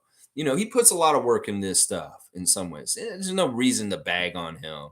In some ways, I get what y'all are saying, and he can infuriate me too. Like some of his takes, I'm like, are overly negative, and I'm like, what the fuck are you saying, Luka? Why are you doing this? But you know what? I like what Paul's saying too, standing up for him and saying, look, he does it out of passion, and he hasn't made a whole lot of money off his channel. MSJ thinks Luka's fine to him. He's definitely not a horrible person in Raptorsphere. He's not. He does a good job. He's very professional in some ways. And he does have a real love and passion for the Raptors. I just wonder if he's also Leafs Nation a little bit more sometimes. I feel like he may be a hockey guy more sometimes. I don't know. It's tough. It's tough to kind of suss out. Name is St. Paul. I can't do it. Beep, beep, beep, babu, beep. Beep, beep, babu, beep. What robot language? What? David saying, I don't care what he does in his spare time. Good for him. His takes are lame and a week late. All right, David. Laugh out loud. Wayne saying, reading too much into Bobby's comment. He said it was choppy in some segments of the game, but it was the first game and both teams had rust. That's realistic commentary. Please don't exaggerate. Yeah, I didn't hear what Bobby Webster said at Raptors Tonight yet. I'm sure they're all saying that. The Dennis said it. Pascal said it. Darko said it. There's things to work out and be fixed. It wasn't a perfect game, and that's for sure. That's true. Infamous saying, Cleo Lex, what's your prediction for Friday's game? All right, you want me to do this right now without knowing the injuries, without knowing the refs, without knowing anything? Usually I would do this tomorrow morning. All right, the Bulls lost pretty bad last night in some ways. Let me see what their score was exactly, so I can get an educated guess on this. They lost 124 to 104. So they lost by 20 points. They did get to 100 points. I don't think that the Thunder have a very good defense, though. So I'm going to say this. I think that the Raptors are going to win tomorrow night 104 to 94. We're going to beat the Bulls by 10 points. So I'll say 104-94 Raptors. 10-point lead, 104-94. How about that? All right, we'll see if I'm right. We'll see how close I am. It's really weird. During the Tampa season, I did straight up predictions like that, 104-94.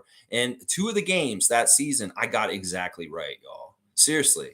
I named it right off the top of my head, and I got both scores right for the teams. One of them was a Utah game that year, and I nailed it. I nailed it exactly right. I don't know how I did it. I did get 2 scores right in the Tampa season out of the 82 games. And I did that every game for that season. It was my juice show that year. I was doing it on Instagram. I did my content on Instagram. I did pregame for the Tampa year with Aaron Baines and Alex Len and all them, a juice show. And it was really weird. It's on my Instagram if y'all want to watch the old episodes. But I would predict the game score with both the teams, and a couple games I got exactly right, which was crazy. Most saying Raptors have picked up their 2024-2025 team option on Scotty Barnes. His rookie fourth year has been picked up by the Raptors. Let's get it done. None of these extensions got done except for Scotty's, and that's a signal right there. Yeah, that it's almost like not news. It's like they don't put it anywhere or talk about that we just extended Scotty with the team option for next year. Well, that was just guaranteed that we were going to do that. It's business as usual. And yeah, Scotty's a Raptor. He's going to be a Raptor for a long time. David's saying, to all the people still chirping Flynn, maybe this will help you understand what the head office is doing in layman's terms. A player is said to be pot committed when he has crossed the point of no return with his chip stack. He has invested enough chips where it would now be incorrect to fold against further action. Once again, David's putting poker analogies into here. He's making cards. He's bringing the world of cards. It's a world that he knows very well into his analogy here.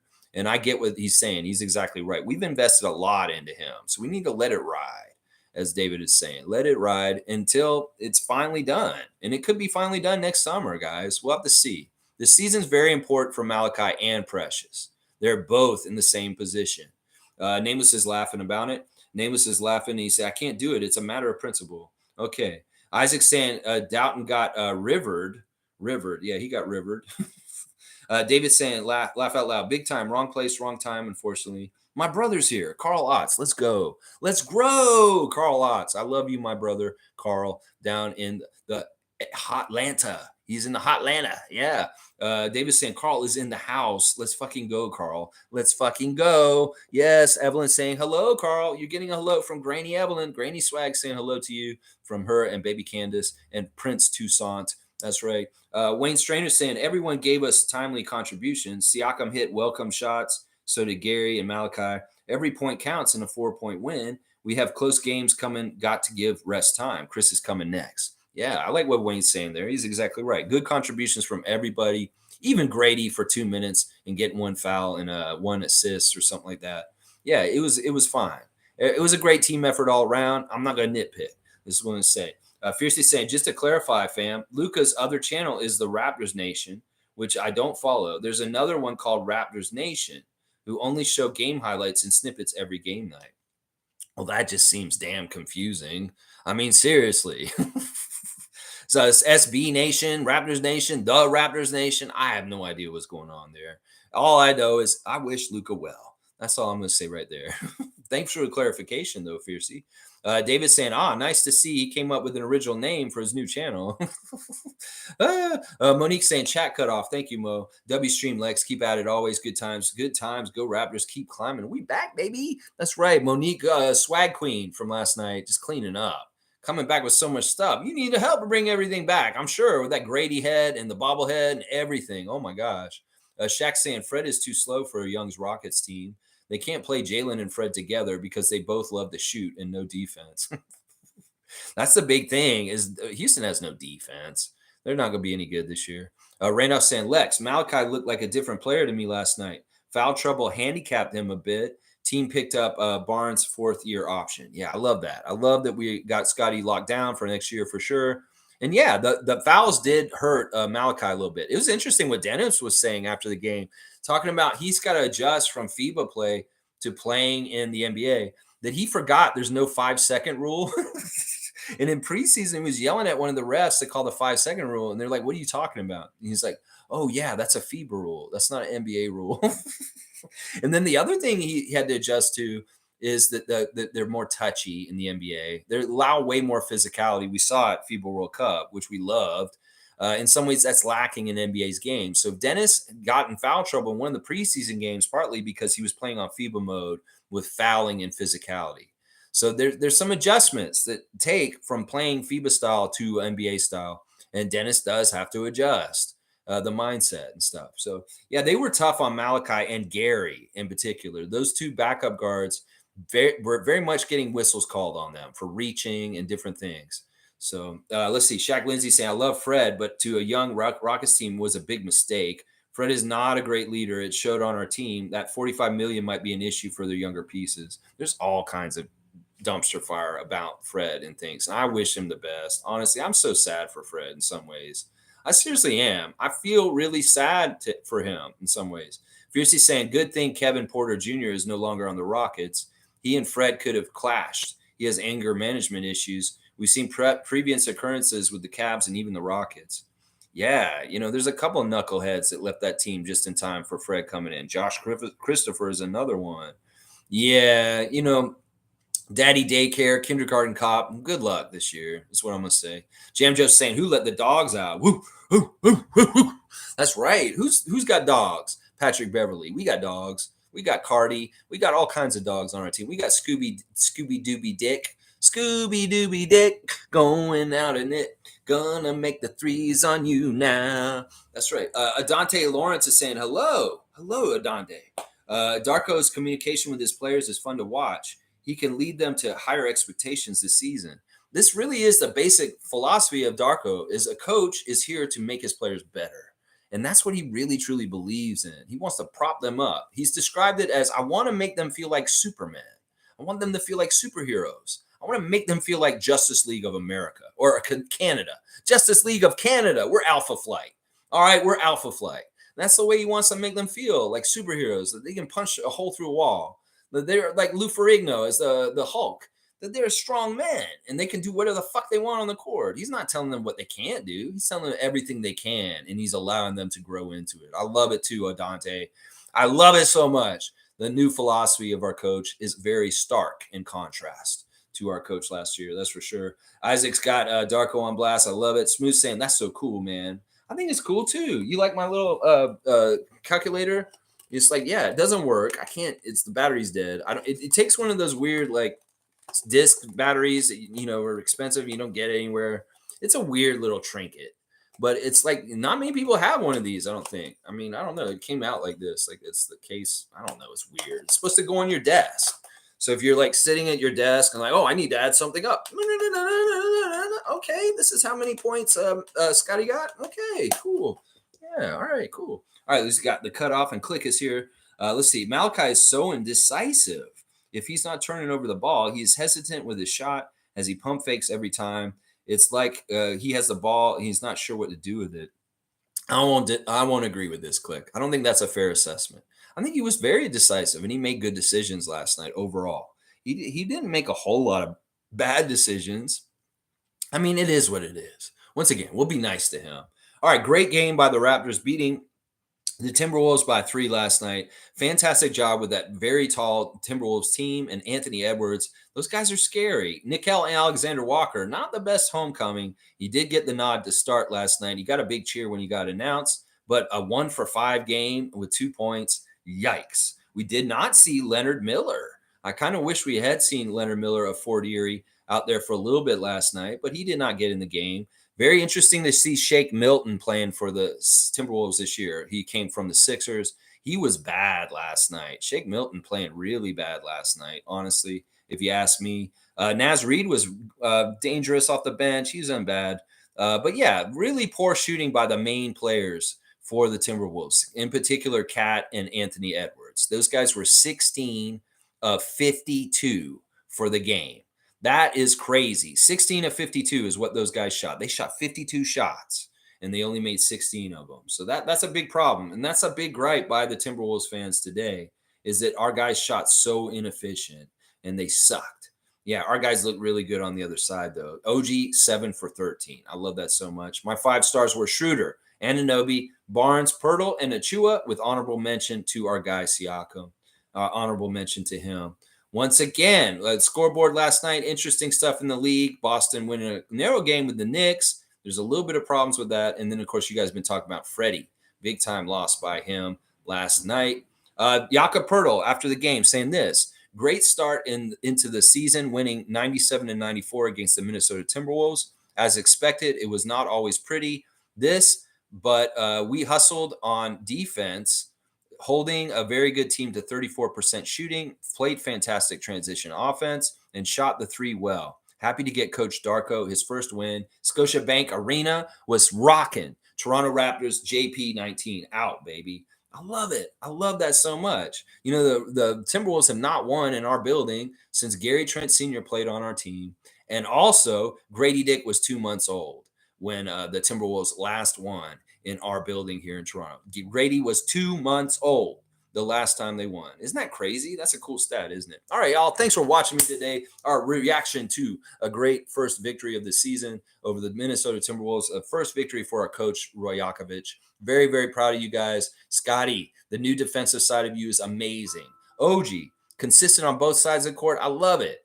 Siakam, stat stuff it, baby. Siakam, so good. And Pirtle, thank you for holding it down. Schroeder, what a great seamless fit with our team. You look so good with the Raptors in your Raptor red jersey. That's right. Jam Joseph saying Malachi was getting the welcome to the league treatment with the whistle. 2 of them fouls could have been no calls, so I ain't totally mad at him. Yeah, in some ways, I hate to say it, but some of the refs were treating him like the red-headed stepchild.